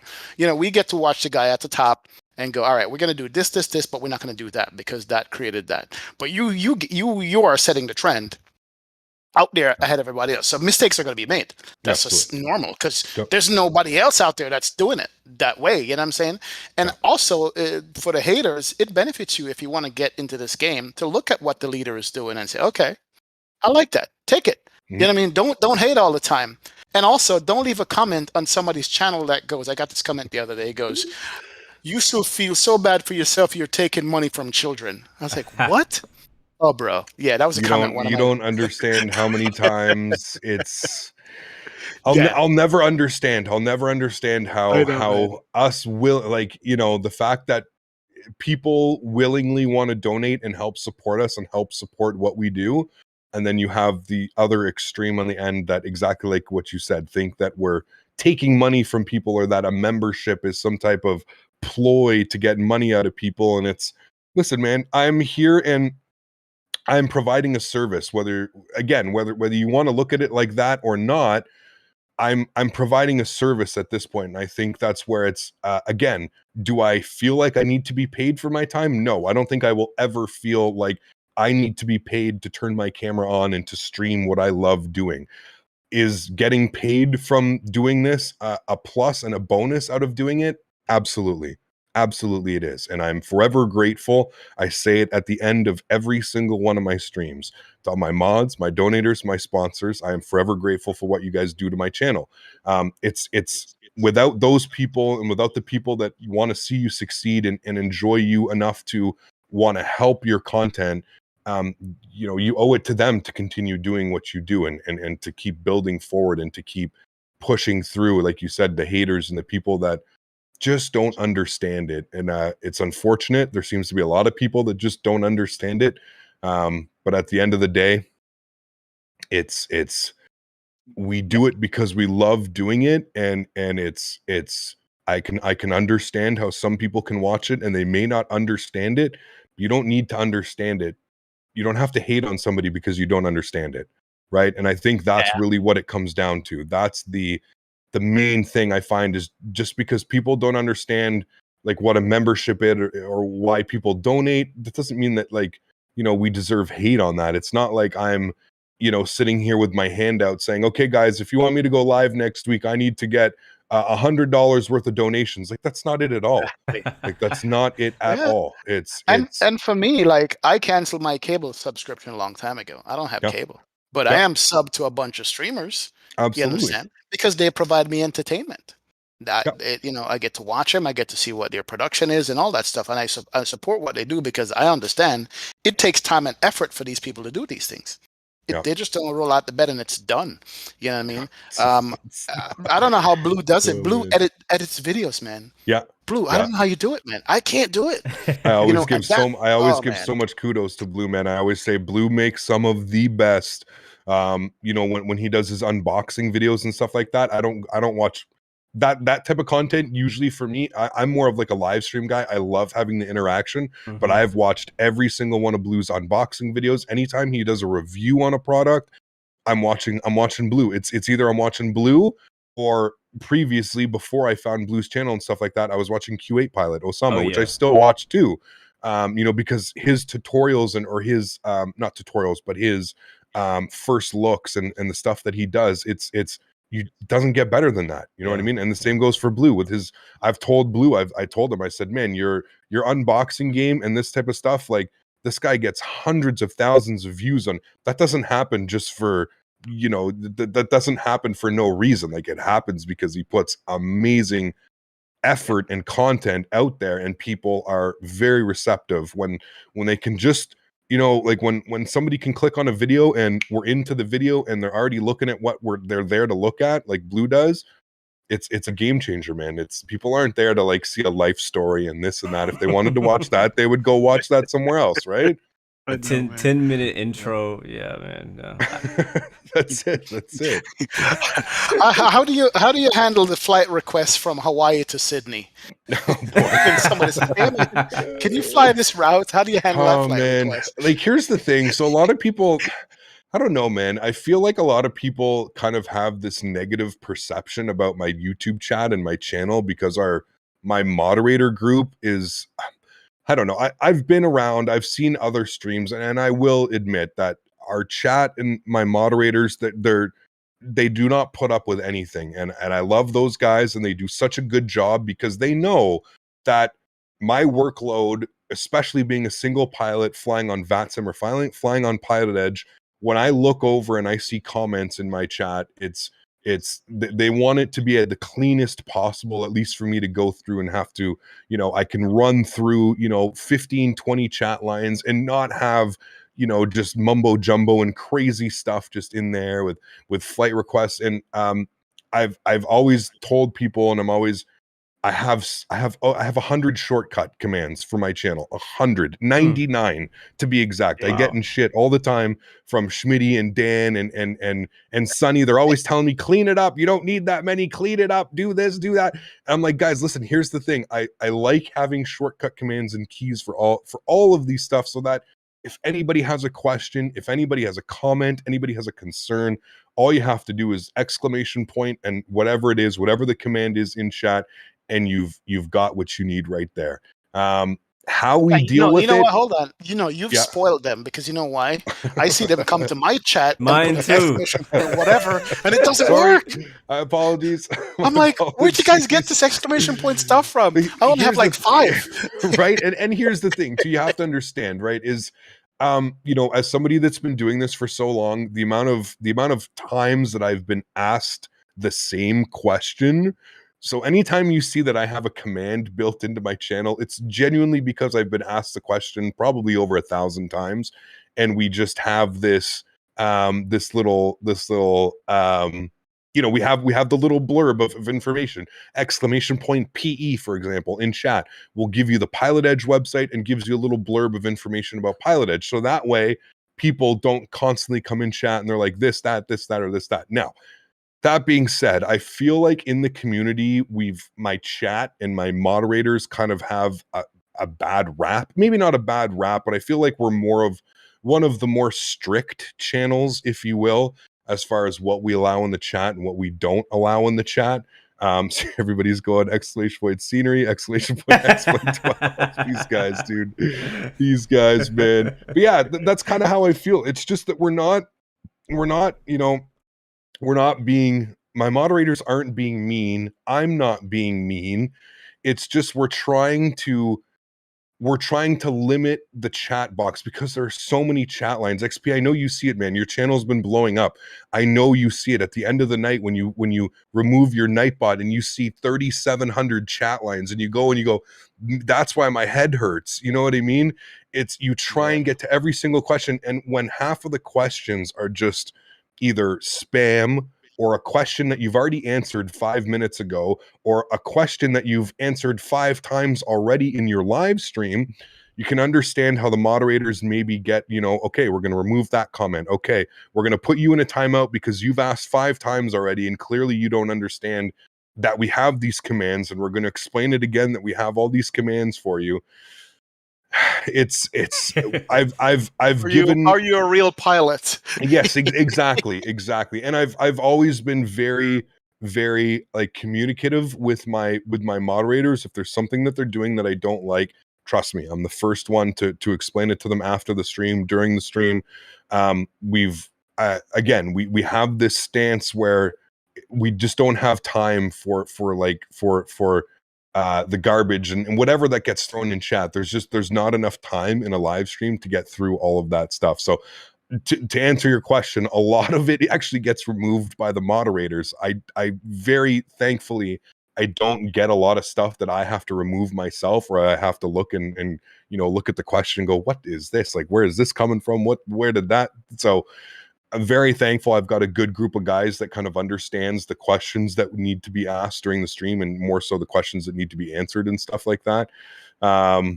12 cut being one of them. He's right there. I see him putting his ponder face. So yeah, he's the best. So that's kind of how we approach the situation. It's kind of the moderators know they're going to allow questions through that are flight simulator or aviation questions. They're not so much going to and they know any flight suggestions, they'll we have a command, it's ! And then you put their name, and then you type it, and then Nightbot even tags them in a message, and it says, at any point, if you would like to see Captain fly somewhere, please join the Discord and put it in the appropriate section.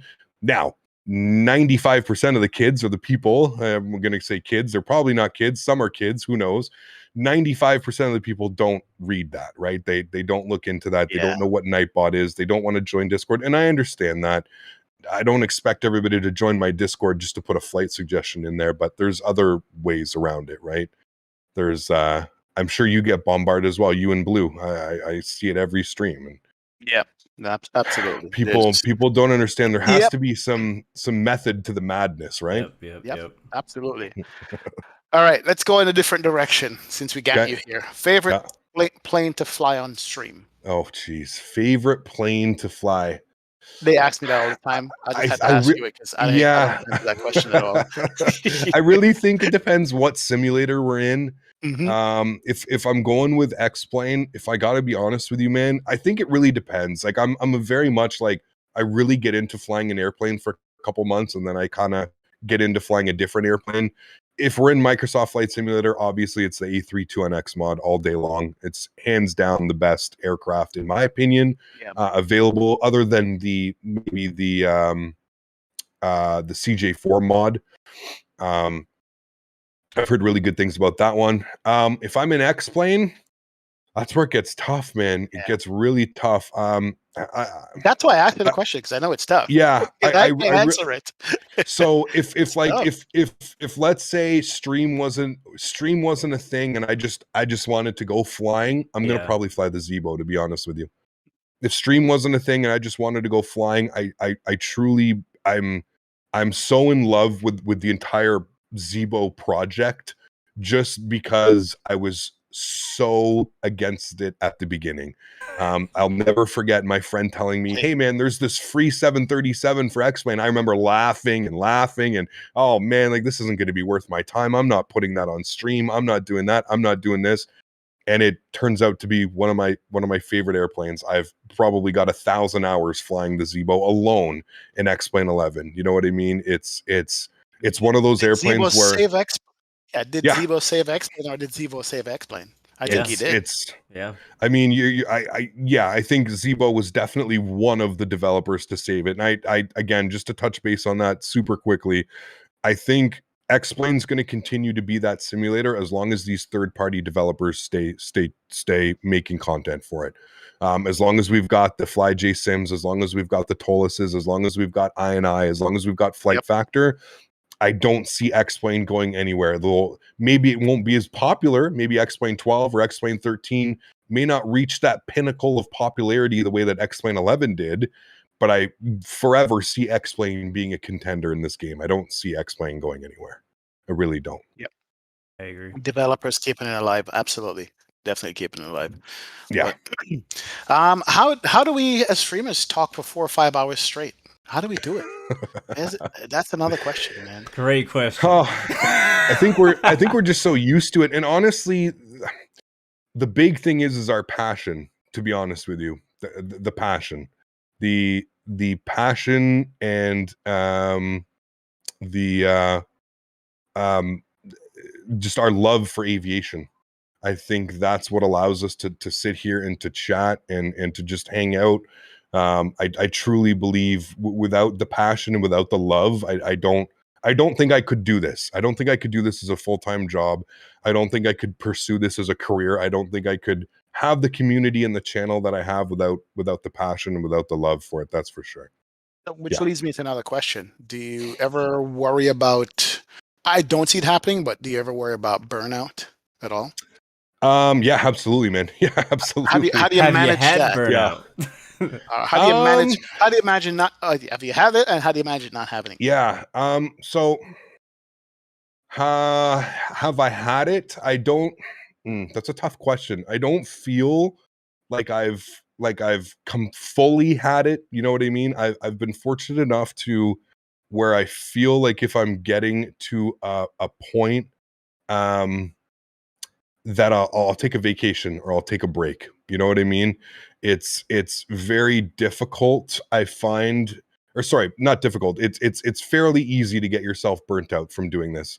There's no, I tell people all the time, I say, you know, if you're just doing flight sim streaming and you don't have a group of friends around you that does it, or you don't watch any streamers, or you don't watch any content creators, it makes it very lonely, man. It really does. It really does.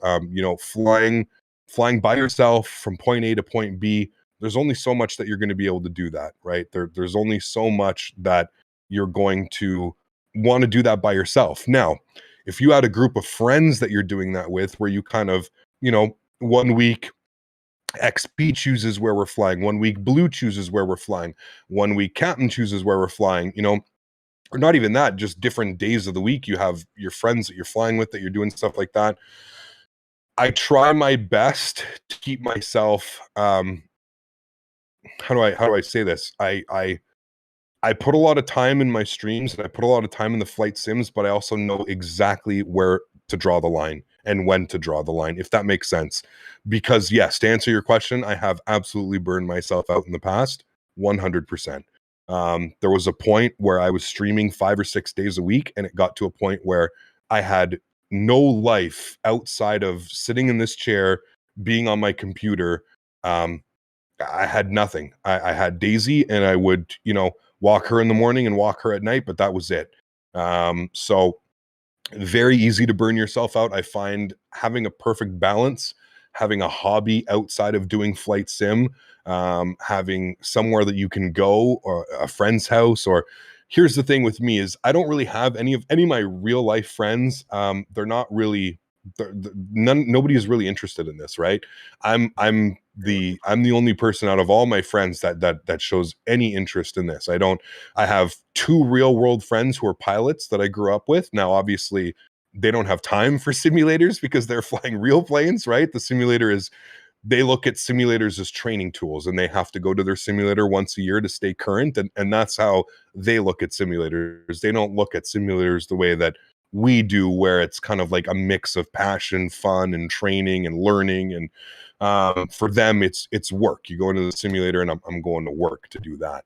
But yeah, it's tough. It's tough. I find having 2 simulators now, it's a really nice balance, because I find myself, if I'm getting burnt out in one sim, I can jump into the other sim, and it kind of has a different effect on me, as the same as I was saying, like the way that Microsoft Flight Sim now, like the atmosphere and just flying in that simulator feels so good.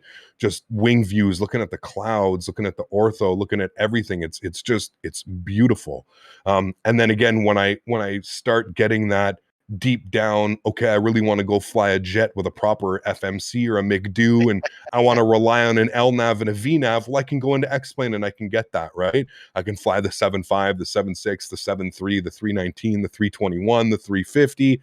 It's endless what I can go and fly on X-Planes. So, yeah, that's kind of how I deal with that. And to anybody in chat, if you're ever dealing with a burnout, find a community, man.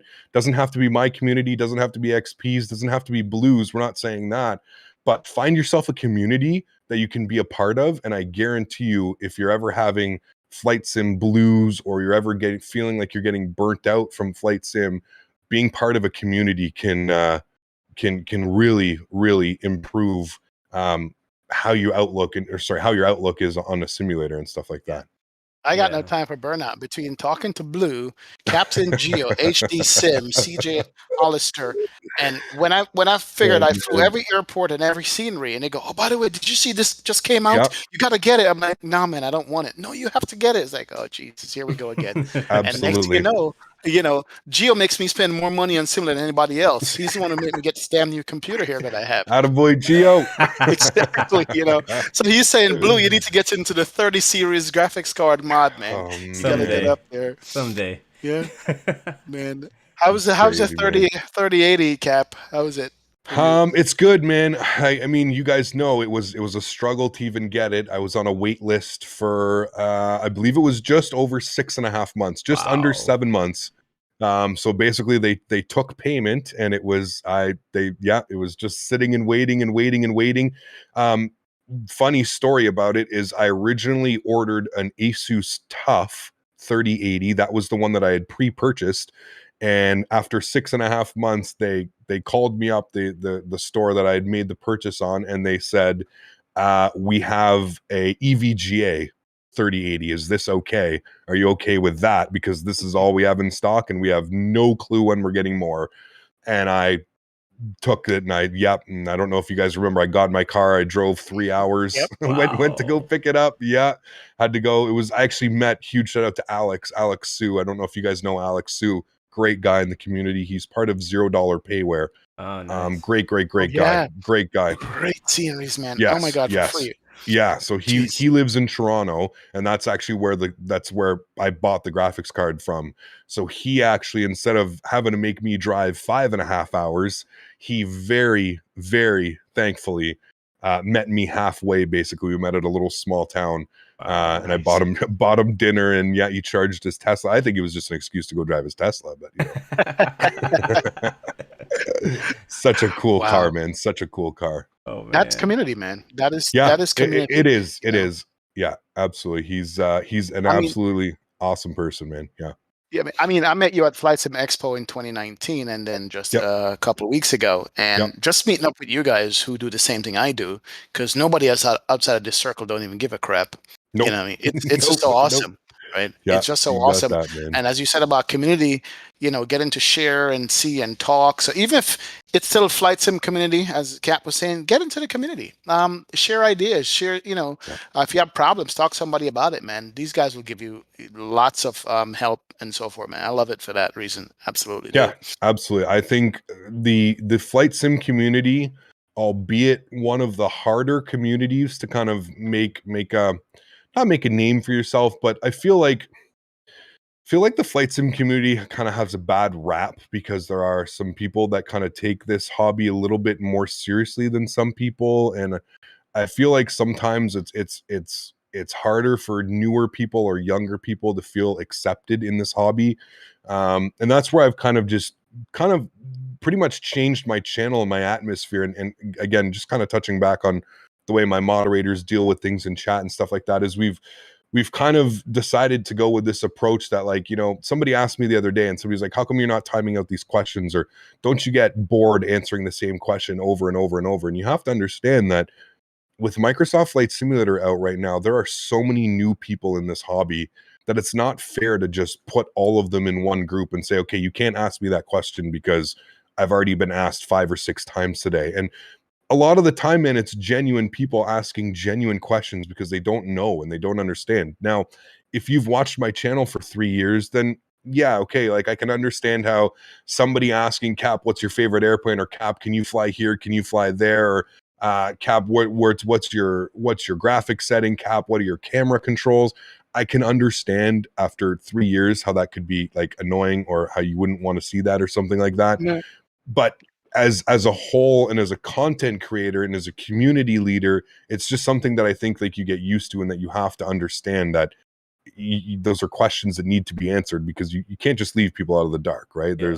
There's new people in this hobby so much. Except the question that says, XP, what are your add-ons? Like, what? What are my add-ons? Where do I start? Like, I can't list them. Can you type my add-ons for me, please? Yeah, that's the thing too, right? I find that I guess it's kind of like the double-edged sword, right? It's people getting into this hobby for the first time, they see our streams, right? They see us flying X-Plane with our 300 add-ons, and with our weather programs and active sky and enhanced skyscapes and Mr. X textures and sceneries and ortho for XP, and they just want to jump head first into it, right? And you go, okay, hold on. There's so many things that you need to learn about the core simulator experience before you need to start adding ortho and sceneries and third-party airplanes. And I feel like a vanilla experience in any simulator will truly allow you to say, okay, yes, I'm interested in this, or no, I'm not interested in this, right? The add-ons make the simulators. I think we can all agree. Like, X-Plane wouldn't be where it is today without Zebo and Tolus and Flight Factor and I builds and Rotate. Not a chance in hell. Not nowhere even close to where it is today. So I completely understand, but I also feel like it can be extremely daunting, somebody new coming into the hobby. You know what I mean? I can't imagine. Seriously. Like, there's games that I play that are nowhere near as complex as X-Plane, and I have to watch like hours of tutorials just how to play them, So for X-Plane, absolutely, man. I can't imagine. They watch your stream, they're like, oh man, it looks amazing. I want that. Like, that was how I was when I saw P3D. I was like, well, if I get into P3, like you said earlier, how much it would cost? I'm like, well, how much would it cost me to put that on my screen, right? It's like they got the plane, they got the scenery, they got the ortho, then they got the mesh, and it's like, and then they got the cloud. Yeah. I was trying to explain the other day, somebody came in and he goes, Cap, I downloaded V-States. The ortho looks good, but I have no buildings at my airport or the surrounding area. And I'm going in my head, I'm like, okay, this guy clearly is brand new to X-Plane and brand new to like inserting scenery in. I was like, how do I explain this?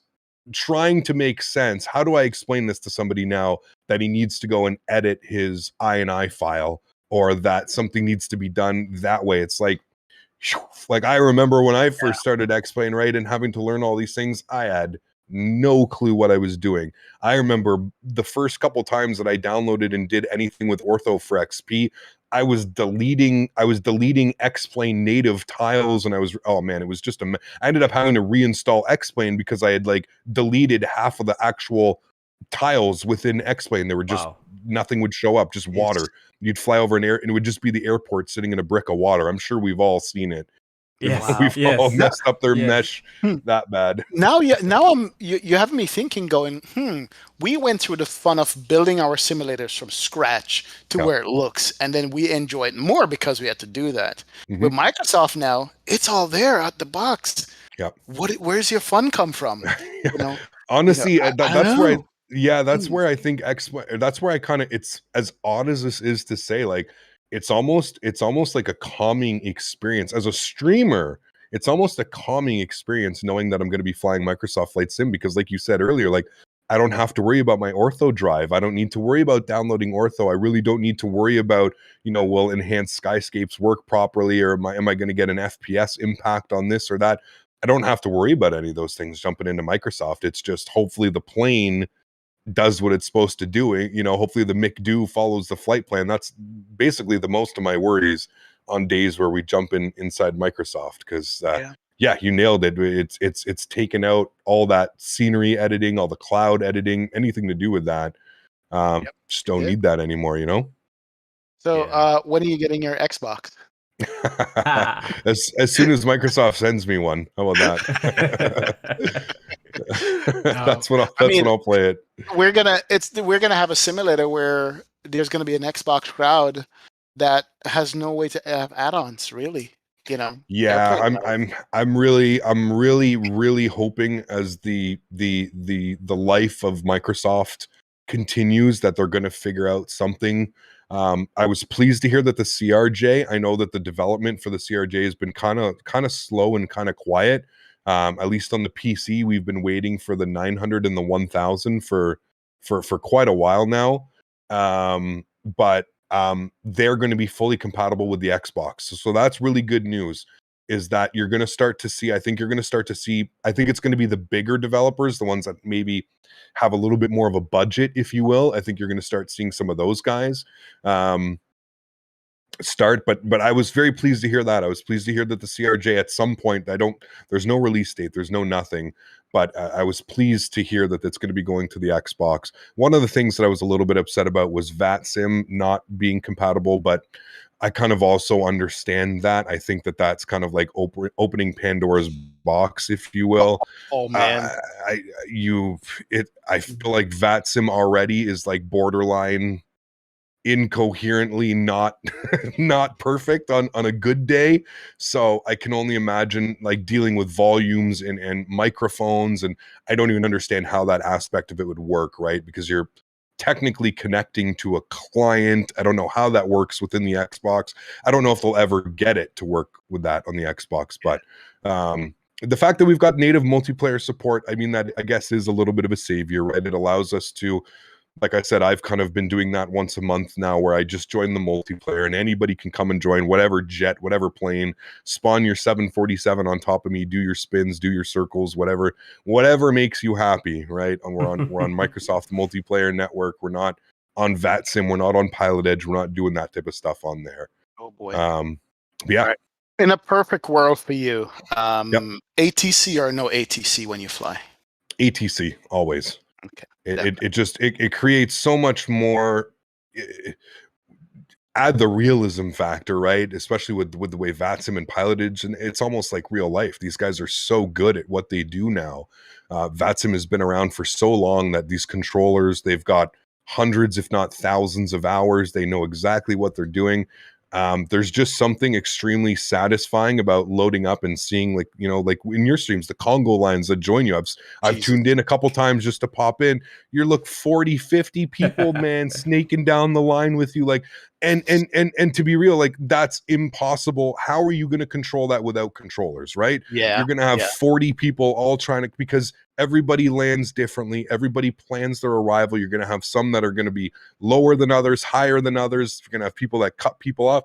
It doesn't work, right? Yeah. When you have that many airplanes and that many people flying with you, you need ATC. Otherwise, it just becomes oh my goodness, right? And I'm sure you've seen it before, and I'm sure it's happened before, where it just becomes like a cluster, Yeah, definitely. And shout out to the VATSIM controllers. I know they've put up with a lot of crap that happened in the past with my flying and everybody flying with me, but I think we're getting better now. We're coordinating it, we're planning it. People are listening to the ATC.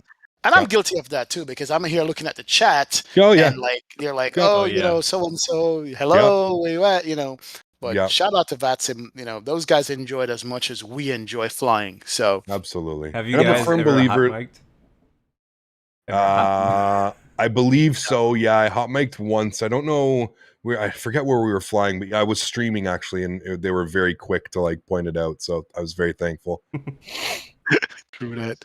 But shout out to VATSIM for that. I appreciate them guys, stepping up and doing it. And I feel like with VATSIM, I feel like as long as you're constantly like learning and adapting and trying to better your streams and what you're doing and how you approach things, like you said, by contacting the controllers and getting people online and stuff like that, I feel like the more that happens, that's all they want, right? We're not pilots. Nobody's expecting us to be perfect. Nobody's expecting us to know the read back and the radio comms 100%, but they want to see you getting better. They want to see you trying to better yourself. I think that's where and you've definitely done that. I mean, we all have, right? You look at any of our streams from a year or two ago, and the amount of growth that all of us have had, it's crazy, man. It's crazy. And that just becomes just getting more comfortable, man. And being comfortable in your shoes and being comfortable who you are as a streamer. And I mean, look at me. I used to have my microphone, I used to sit there and yell into my mic, and I was smoking and drinking Red Bulls and craziness, man. It's just absolutely crazy, you know? Like It's true, man. It's wild, man. Wow, it's good, definitely, man. So how do you feel about pioneering butter, no floaties, rotate? What else? It's like at The least flight 10 of sim them. language. Oh Flight man, sim the lingo, flight man. sim lingo. You know. Well, to be fair, I can't take too much out of the butter. Butter's been around for a while. I think like Air Force Proud and Swiss 01 were definitely the butter founders, though that's kind of where I got that. Okay. Yeah, that's where I got those from. The rotate was kind of like a same thing. It was Air Force Proud. I used to watch a lot of his videos. He kind of said the same thing. It was kind of almost, he said it in like a little bit of a different way, but me being Canadian and half French Canadian, so it kind of made sense. It just makes so You know, much we kind of sense. started, yeah, exactly. Like we just started having fun with it and doing these things. And now, honestly, like somebody asked me today, like the whole no floaties thing, and like I don't even know where all of this started from. You know, like the no floaties, it kind of just started off as like a form of saying thank you. And obviously, as the channel grows and the more people and the more members and the more everything that you have, everything just gets blown up, right? So you have, you know, 50, 60 people spamming no floaties and butter and all this stuff, and it just becomes a snowball effect, and it honestly does. Yeah, I got one. I have only one. It's called Airplane. What are you doing? That's it, man. When in doubt, you just blame it on the airplane. It's the easiest When in thing doubt, to do. float it out. And I heard There you myself go. say that. There you Yep, go. Yes. absolutely. Damn it, Schmitty. Absolutely. Damn my it, God. Schmitty. Yeah, that That's one another too. one. Exactly. Damn I it, know. Schmitty. I know it. And you got to get the departure, the departure. Yep. Yeah, Yeah, that's a good one. I departure. always get it in when I can. Always get it in when I can. Man. Hey, look, Pioneer, man, doing the thing. You know, I was looking at 2 hours already. Holy crap! Crazy, man. We've Man. been having a blast. No, I appreciate that. Listen, I'm gonna be real with you guys for a second right now. I really don't. I don't consider myself a pioneer. I don't really consider myself like anything special in the flight sim community. I really don't. If you sit and you have a convo with me, I think that you'll be the first person to realize that I'm just an extremely regular person that just has a huge passion for aviation and more importantly for flight sim. And I truly believe that's the reason that like I'm here today and I've been given this opportunity, is that I'm a little bit crazy. Obviously, I think anybody that streams and anybody that puts themselves on this kind of, you're a little bit crazy, right? I think it's fair to say that, like not in a bad way at all. It's just, it takes a certain personality and it takes a certain level of character, if you will, or something like that, to become a streamer and to do this and to put your entire life basically out for the world to see you. There's no, you know, like you said, people see you at your best, people see you at your worst, but you always do your best to try and just give them that level playing field. You know what I mean? And so I appreciate that, man, to hear you guys and to see how, you know, the success of your channel and more importantly, the success of everybody right now, the success of flight sim in general just makes me so happy. It continuously reminds me that I made the right choice by doing this, by pursuing a full-time job doing streaming, and more importantly, a full-time job in the flight sim industry, where I feel like there wasn't enough people, there wasn't enough boisterous people that maybe you know, could build some communities and build the awesomeness that we're seeing right now throughout YouTube, throughout Twitch, throughout all of that, man. So I'm very, very, very thankful, dude, for the position that I'm in, and I wish nothing but the best for you, XP, and for you, Blue, and for everybody that does this hobby, man. Without you guys here, seriously, we're not, none of this is possible, right? So without communities like yours, XP, without communities like you, Blue, without communities like Flight Deck to Sim and V1 and Chewy and Jeff and all these content creators, we are the whole flight sim community. So it's crazy, man. It's crazy to see how much we're growing. It's crazy to see how the industry is growing. It's very humbling to be in this position and to be able to do this week after week and hang out with you guys and do these podcasts and just fly with you guys, man. Share the virtual skies, if you will. It's It's truly a pleasure, man. I never thought we would get this opportunity. I never thought we would be here. No, That's for sure, man. And we could honestly be even talking for hours more, to be honest. There's Absolutely, so much we we could, talk man. about. Absolutely. One last thing, the community is funny within the gaming industry. We're like a small niche still, right? Oh yeah. And I constantly think, how can we grow this community? Can this community ever grow bigger than that, or is just airline and airplane is just a niche thing to begin with? Is it possible to grow it, man? I don't know. I think it is. I do think it is. I think you nailed it. I think it is an extremely niche market, and I think the best way to do it is just to continue creating content, man. Continue showing people, that you don't necessarily have to be the best pilot, or you don't necessarily have to be the best at ATC communications, or you don't necessarily need to be the best streamer. You don't have to have the best setup. It's all about what you enjoy doing and how you approach the situation and how you want to take in flight simming as a hobby and what you do. I think we're doing our part by continuously showcasing what's available on VATSIM, what's available between the simulators that we have, X-Plane and Microsoft Flight Sim, at least for us three in here. Those are our two big sims. Not only that, but like showcasing that there's a whole VATSIM side of it too, right? There's a whole, maybe flying's not your gig. Maybe you're not into flying, but you love aviation to the point where you want to try VATSIM, or you want to try Pilot Edge, or you want to try IVAO, or you want to try POSCON. Any of these networks that are available, I think it's important that content creators keep doing what we're doing, because at the end of the day, we're the ones that are truly pushing the industry forward and showcasing what's available. And I mean, yeah, we can briefly talk on it. Look at Thrustmaster, man. Thrustmaster hooking us up with sponsorships and getting us their products, and making sure that XP has the new yoke, and Captain Canada has the new yoke, and Blue has the new yoke, and Jeff has the new yoke. There's a reason these guys do this, right? Because they know that the industry moving forward needs faces. We need people. We need to be able to put a name to a person, and we need to be able to showcase all these cool tools and all of this fun stuff in the simulator. I think we're forever grateful. I think we just need to keep doing what we're doing, man. I don't think there's like a recipe. I don't think there's like you talked about earlier, the blueprint. There's no blueprint to this, right? Like, we're kind of just coasting, man. We're just going through. There's ups, there's downs, there's you just got to get through it, and you just got to have fun and kind of embrace it and enjoy it. That's pretty much my outlook on it. I feel like when Microsoft Flight Simulator came out last year, I think it surprised us how, in the way that they marketed it to a community greater than where we are, right? Like we just said, we're like in this niche. We're small. We're in our little dark room with our little flight controls flying A to B, right? But then it's like this massive gaming community we have out here.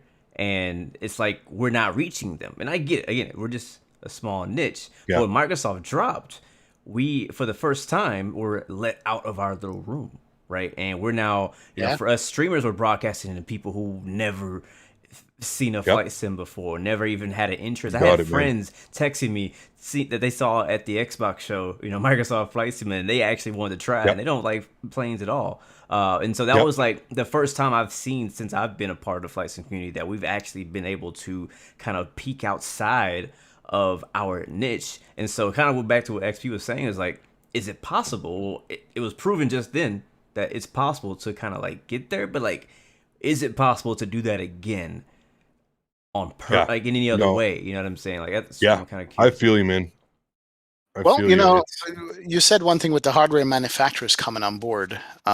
We've gotten so much hardware in the sim community in the last 3-4 years. It's crazy. They did between Microsoft 95 and X-Plane 9 and so forth. We Honeycomb, Thrustmaster, just a whole bunch of people, and there's probably going to be more now. Turtle Beach, you know what I'm saying? So and that's it's crazy. telling.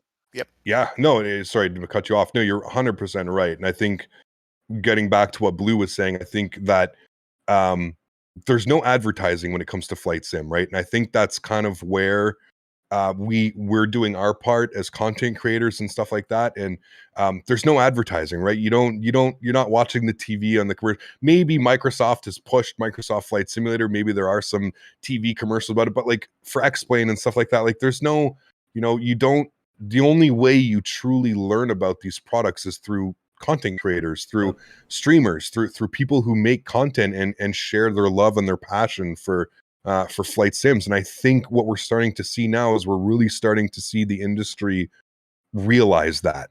I think up until recently, it was never really a like, oh, let's give XP72 this airplane and because, we'll get 15 or 20 sales out of it. Now it's like a total, like these companies are getting on board, right? We have Tolis who is giving the airplane out weeks in advance to certain select streamers because they know these people are going to sell them products. They're going to, it's an amazing way of advertising. Yeah. So, just to get back to you, I truly think like I see it getting bigger and bigger and bigger. I really do, as far as the content creation side goes, because as this hobby grows and as we get more and more people involved with it, there has to be some type of threshold of what is acceptable and what's not, right? Yeah. So a good way to do that is to give it to a streamer and see what a streamer thinks about it. Does this get XP's seal of approval? Does this get Blue Game's seal of approval? Does Captain approve of this product, or is it not? And what you're going to start to see is the companies like I Builds and Tolis and all of these companies who are very confident in their product really start to do well because they're starting to do that stuff. I mean, look at I Builds. They came out of nowhere with their A300. They are one of the best developers for X-Plane. Perfect bar out the none. block, almost perfect out the block from day one. Wow. And they came out of nowhere, left field. What did we get? Maybe a month before release, we started getting Tippett little screenshots, and that's the way crazy, to do it, man. right there. That's the way to do it. Yeah, absolutely, it is. Absolutely. Don't man. make us wait 4 years. Like go ahead, tease us 2 weeks out, drop it, and enjoy it. You know what I'm saying? Yeah. And I think it's kind of like what you were saying. I think that, and I agreed. I think you agree with me as well on this. Is I think the most effective way of advertising a third-party add-on product for any flight sim specifically is to get it into the creator's hands and let them show it. Let them show it. Absolutely. No strings attached. But hey, look at this. Stream it. Tell people what you think. The good, the bad. You're free to do whatever you want to do with this. Because people are gonna watch that. They respect you, right? They respect the people they're watching, and they'll make a more educated decision on that. Other than that, I mean, you can make all the beautiful trailers you want, but that means nothing because you're only going to show the pretty parts. You nailed it, man. You nailed it. And that's not what people want to see, right? People want to see, they want to see the everyday user using it, and they want to see it in an everyday example. They want to see what it looks like at cruise on a cloudy day or on a sunny day, or no, you got it, man. You nailed it. Another thing I want them to talk about, and I mentioned it multiple times in my streams. Not sure if you guys ever heard of me just kind of like talking about this, but what do you guys think about? Now, we talked about third-party developers within our community sponsoring creators or giving us early access products to showcase it, but what about going into the more corporate world? Like, what about, like, for example, for you, Captain Canada, like, wouldn't it make sense for Air Canada themselves to sponsor a stream and you fly an Air Canada livery? You know what I'm saying? It's like they do it all the time. As a recruit to youngsters who wanted to get into aviation. Exactly. It's extremely interesting opinion. I've you know what? Honestly, but it's one of those things I don't think I've ever really thought about, to be honest with you. I don't think I've ever it's a great question. I definitely see there being some type. Here's the thing: is kind of the flight sim industry in the real world. It's kind of always been like disconnect. There really has been a disconnect. You nailed it. That's the exact word that I was looking for. I feel like it's the flight sim. The real world looks almost down upon the flight sim, and it's not quite. It's maybe yes and maybe no. I am definitely on board with that. I think that would be absolutely amazing, because you see all these major airlines, they sponsor the travel channels and stuff like that, right? They'll give free upgrades to, Sam Chewy, for example, just off the top of my head. We all know Sam Chewy. So, one of those where, I don't think this guy even buys his tickets anymore, right? I think they're just provided. He may end up buying his tickets, but from what I've gathered and from my understanding, it's, stuff like that. It's whereas, maybe they should start looking at the flight sim industry as a potential, like XP just said, even as like a recruitment, even as, you get somebody that, you get, it's like this all the time. I said, we have, I don't know if you know, Reese, we have Reese. Everybody calls Reese the mini Captain Canada in my channel because Reese has been flying. He's a young kid. I don't know how old he is. I don't want to say his age on chat. I don't want to get it wrong, but he's a young kid. But, like XP was just hitting on it, if you can get some of these young kids, that have basically do what we're doing, self-teaching each other. I've never had a flight lesson in my life. I've never been taught how to fly a Cessna or a 737 or an A320 or a 319 or anything like that, right? We're all self-taught. So if you can get people that are self-teaching themselves this type of stuff from the comfort of their home, and then you can just, apply the formalities of training, if you will, right? It's crazy, man. It's crazy. People ask me all the time, they're like, Cap, would you be able to go fly a real plane? And it's like, okay, well, I don't know if I'd be able to go fly a real plane, but I can promise you one thing. I'll be able to sit down in a cockpit of a 7.3 of an A320 and know what I'm looking at, and probably get the airplane to do an auto land or get it to go on an ILS. I'm confident enough that I would be able to do something like that. The same thing was when, last year, Schmid and I had a great opportunity. We went into that real 737 sim. It was, have I ever been inside a real 737 cockpit? No, but I sat down and it was just like being in the Zebo. I looked up, everything was there. So it was one of those things where it's the translation between the sim and the real world. All it is just that small little going from your simulator to the real world. That's really all it is. Let me say it to you. Shout out to Fly with Rookie, because we did that same thing in San Diego, and you're right. It's all right there. You just have to adjust. It takes 5 minutes to adjust yourself. Where all the buttons are. You know what they do. You know how they operate. You know the principles of the flying. The feel might be different. That's it, right? But Southwest just had a deal that they're trying to put out to people because of pilot shortage again. They're gonna, somehow help you pay for the whole come up and get a job at Southwest thing. That would be a wonderful recruiting opportunity to have flight simulator. Exactly. Absolutely would be. Exactly. Think about also like Mesa Airlines is a regional airline. They're also doing a big promotion right now. A lot of advertising on Instagram. I've been seeing. Like, imagine putting that into a creator's hands, right? Like, hey, well, Mesa Airlines is a regional airline. It's not the most, or what's the word I'm looking for? Fancy, I guess, type of big company. major guys. Yeah, it's not like a big major company what you're thinking about. But if somebody like XP or you, whatever, hop into a type of aircraft that they fly, and you really fly it, have some nice looks at the exterior, like, oh, this is a really cool Embraer or really cool CRJ, whatever. Then people will see that, like, you know what? I wouldn't mind flying that plane in real life, And so obviously it could be a long-term thing. It could also be a short-term thing if people are already, towards the end of their flight training. Maybe they're CFIs looking to get into their first airline job, whatever that may be. But I do agree with Captain Canada, where it's like for whatever reason, there is definitely still that disconnect between flight simming and real world, because we see a lot of real world pilots, people who just like, they know exactly what they want to do. Like, all right, I want to be a pilot. And they go straight to flight school. They skip the whole flight sim thing. Like, but for us, we go flight sim, and then we maybe want to get into an airline. And so it's like, but then they don't mix all the time. But I just think that, imagine being a brand, right? Like, I remember when I came up with this idea, it was Air France. It was a long shot because they're way the heck over there, right? But still, I was like flying Air France and like probably a 787 in Microsoft Flight Simulator. Most beautiful livery. I'm just in cruise, messing around with the drone. It looks like a freaking Air France commercial. I'm like, I should be sponsored for this. You know what I'm saying? And, absolutely, but not just to getting the job side, but like just brand awareness, brand loyalty, right? Because like here where I live at in Houston, I have a brand loyalty to United. Why? Because I Yep. grew up in a United hub. That's all I ever saw flying in and out of the airport. I just see that logo always, right? Now, if you hook up with the flight sim community, not saying you're restricting a flight simmer to only flying United, because he's not going to want to do that, right? But you could be like, hey, maybe you fly United once a month. You could be flying anyways. Delivery exists probably on that plane, and you probably wouldn't mind flying to one of their hubs or something like that.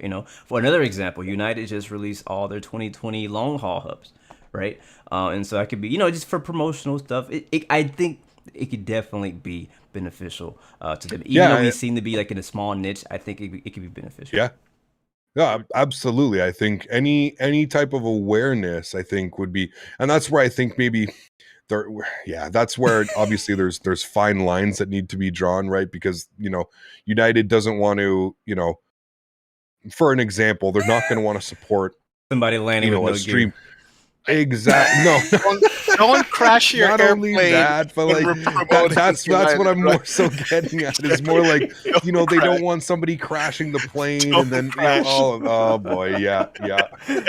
You see how this is going, man. Let's just go there. You get a sponsorship like that. Believe you me, you'll be doing less talking in the chat and concentrate on flying. Oh man, yeah, absolutely. Yeah, this is sponsored by United. I'm not reading chat today. Yeah, that's exactly how it would be, man. No, I hear it. It's true. Oh, but look, man. You know what? Look, some might look at this later and say, "Oh, you guys are dreaming," but you know what? That's how things. I'm pushing this. Right? I'm serious. Oh, I mean, listen, I'm not. I've actually had a couple people. Now whether this is true or the validity of it is actual, I have no clue. But I've actually had a couple people reach out in my streams and say like, "Hey, I work for WestJet PR," or "Hey, I work for Air Canada PR. Would be cool if maybe we could get you to fly down and we'll sponsor a whole event and we can get you in one of our real world simulators, and it'd be cool to see how, so stuff like that. Like I've received emails, I've received comments and questions about stuff like that. Now, again, whether they're true and the validity behind it, I have no clue. It's something that I'll have to explore. But I'm with you, Blue, man. I truly feel like not only that, but just think about this for a second. Okay, think about it. Like we go down to the expo every year, right? At least we plan to. We attempt to make it down to the expo every year. Think about it. WestJet or Air Canada sponsors Air Canada's trip down to down to the Flight Sim Expo. Southwest or Delta sponsors XP's trip down to the expo. Mm-hmm. Blue, you get sponsored by Frontier or United or whoever flies. You know what I mean? It's not a crazy thing, right? You think about this whole thing and you think about, we come to an agreement, we make a flight trip video, we bring our cameras, we record the takeoff, we record our, walking onto the airplane, just like anybody does. And we make a story out of it. And you're not wrong, man. I definitely see, as the future goes and as the community keeps growing and growing, and the more partnerships that either Microsoft or some of these developers start moving going forward, I truly think that I see that being an actual thing, man. I don't think you're too far off, Blue. I really don't think you are, man. I'm sorry, I'm reading chat. Damn 12 Cut Pizza goes, I'm still waiting for a Burger King sponsorship. Hey, listen, I was waiting for my water sponsorship. Right? I got sponsored by the company who makes cups. They finally were like, "Hey, Cap, halfway we there. realized you didn't get your water sponsorship, so we're gonna send you some mugs, okay?" And I was like, "Okay, thanks, guys." It's true. No, but yeah, look, the guys who do racing, sim racing and stuff like that. Bro, over there, it is crazy. Oh, it's crazy, man. They get sponsored by. Crazy. I mean, right now, like in the NASCAR scene, like the real world NASCAR race teams are sponsoring sim drivers. Ooh, yeah, and they have absolutely. a sim racing team also. Yeah. Besides their did you see Orbex? Like Orbex has their own car wrapped livery in. Yeah, I forget where. I'll have to pull that up somewhere. But if you do, Orbex sponsors. I don't know what it is. It's some type of IndyCar racing. But they sponsor that, and the guy actually he placed the other day, like won something, and so Orbex. Yeah, so they've got a whole car and the whole the guy's like uniform that he wears, his protective uniform is all Orbex and stuff. It's pretty cool. It says like Orbex Systems on the front of it. It's pretty neat. That's pretty dope. Yeah. That's pretty dope. So it's true, man. They're marketing is marketing. And if we can show as content creators, right? If we can show that it will have a positive impact, I'm pretty sure anybody that, as long as it's not a marketing risk, as long as there's no crazy risks involved, which, Right. so I understand maybe, supporting a stream and stuff like that from a real world perspective, we might still be a little bit away, but like doing something like that, like sponsoring a trip or even, down to the expo, because like, Southwest and WestJet and all these guys, they give discounts, right? I'm pretty sure like XP, I'm sure like Southwest, or I know WestJet does. I don't know. I think there's a couple of US carriers that offer the discounts as well for anybody that's flying to the expo. So they know that these expos are things, right? Yeah. So they know that these expos are going on. They know that these are a thing. So we could totally use, you're on to something here, Blue. We should talk about this outside of speed. We're on to something here because, man, like they know, these companies know about these events, right? So maybe if us three or one of us, we can bring like, we say, hey, listen, between the three of us, we can get you guys 100,000 views on something that you wouldn't ever have. That's amazing marketing, right? Yeah, they pay nothing to give us a free seat, and in return we make this huge story, we make this huge video about flying on the airline. And not only that, but the way that it works in marketing is if people see XP flying an airline, people see Blue flying an airline, people see CAM Canada flying an airline, they may be more they may be more entitled to want to fly that airline, or more importantly, they may feel like they need to go down to the expo because they know we're going to be there, and they end up buying a ticket at full price, and that covers all of the costs that it's the way the world works, man. Yep, we definitely need to expand the flight sim universe so the airline can sponsor it. Absolutely, I agree, man. Definitely, good one, Blue. This is why I talk to Blue, by the way. This is why we spend hours talking about ideas. It's good stuff, man. Good one, man. Love it. A good one, dude. Absolutely. That's my dream. My dream is for the flight sim community to just expand, just like other communities have. Just expand the thing. You know what I mean? I agree. My dream. I think it will as we start getting some more third-party stuff for Microsoft Flight Sim, and as we start getting even higher fidelity third-party content for X-Plane 11 and 12, I think that we're going to start seeing a big upscale, because I think what we're going to start to see here soon is that we're going to stop seeing that such a disconnect from real world and flight sim. I think the reality of these add-ons coming out forward, with the reality of the visuals that is coming from Microsoft Flight Sim, I think you're going to start seeing more and more, whether it be for training or whether it just be pilots, maybe they're not flying for a couple weeks and they want to stay sharp and they want to keep their skills. You see them jumping into, because we have a PMDG in Microsoft Flight Sim and, stuff like that. Man, I can't wait for that wing view. I guess I'm gonna have to start using checklists now. Okay, all right, I see where this is going. It's all in here. Checklists are all in here. You're good. I know, man. You are good. Wow, ladies and gentlemen, this is epic. This has been epic, man. This has been a great show, man, guys. I really do appreciate you bringing me on. I think we should probably wrap it. We're over 2 hours now. Jeez. Yeah, 2:20. We're at 2 hours and 20 minutes right now. We're having too much fun. Hour ago. Oh boy. It's a good thing we're not on the clock, so it's okay. We're good. Oh, definitely, man. No floaties in chat, guys, for Captain Canada. Get your no floaties. No floaties. Thank you guys chat. for having me. Seriously, I've watched a couple. Like I was explaining to XP. Usually on Thursdays I'm not around, so I end up usually missing the experience, or I'll end up coming home about an hour ago, so I'll catch the very tail end of it. But it's always a pleasure to hang out with you guys. It was so good to see you guys down in San Diego again in 2019. Next year, we definitely need to whether we plan a day, maybe just sit down, brainstorm together. This has been fun, man. We've even just through here, just messing about, we've bounced some pretty cool ideas back and forth and stuff. So that was awesome. Absolutely, man. Wow. Woo, man, it was good. Good, man. Absolutely good. Definitely appreciate that, by guys. The way, at such short notice coming on and just saying, hey, let's run with it. No worries, man. We called you early in the week. It's like, hey, man, can you do? You're like, yeah, let's do it. So it was perfect, and we'll keep doing our thing. Stream community, we thank you guys so much for your support and watching all the streams, participating in it. Saying hi, your donations, the whole 9 yards. You know what I'm saying? I mean, we're happy to provide you guys entertainment. I'm definitely know Captain Canada does, Blue does it, myself does. So thank you guys, man. Absolutely, Cap. Appreciate it, man. Any last words for the people, Cap? Anything? No, man. Honestly, it was a pleasure. Again, why I took this, I knew it was just going to be us hanging out and just having fun. I knew it wasn't going to be anything stressful. We were just going to be speaking and being ourselves. You nailed it, man. To the community, to everybody, to XP's community, to Blue's community. You guys are awesome, and it's not. I really truly feel like we're a whole community, right? I don't really think it's Captain Canada's community versus XP's community versus Blue's community. We're all in this together, man. It's such a niche, small market that we're all on this together. Whether you think there's like animosity between streamers or between anything, I can tell you there's not, man. We're all normal people. We all get along. We all truly respect what each other does. We know how hard it is. We know how week after week after week, sometimes it can feel daunting even at some point.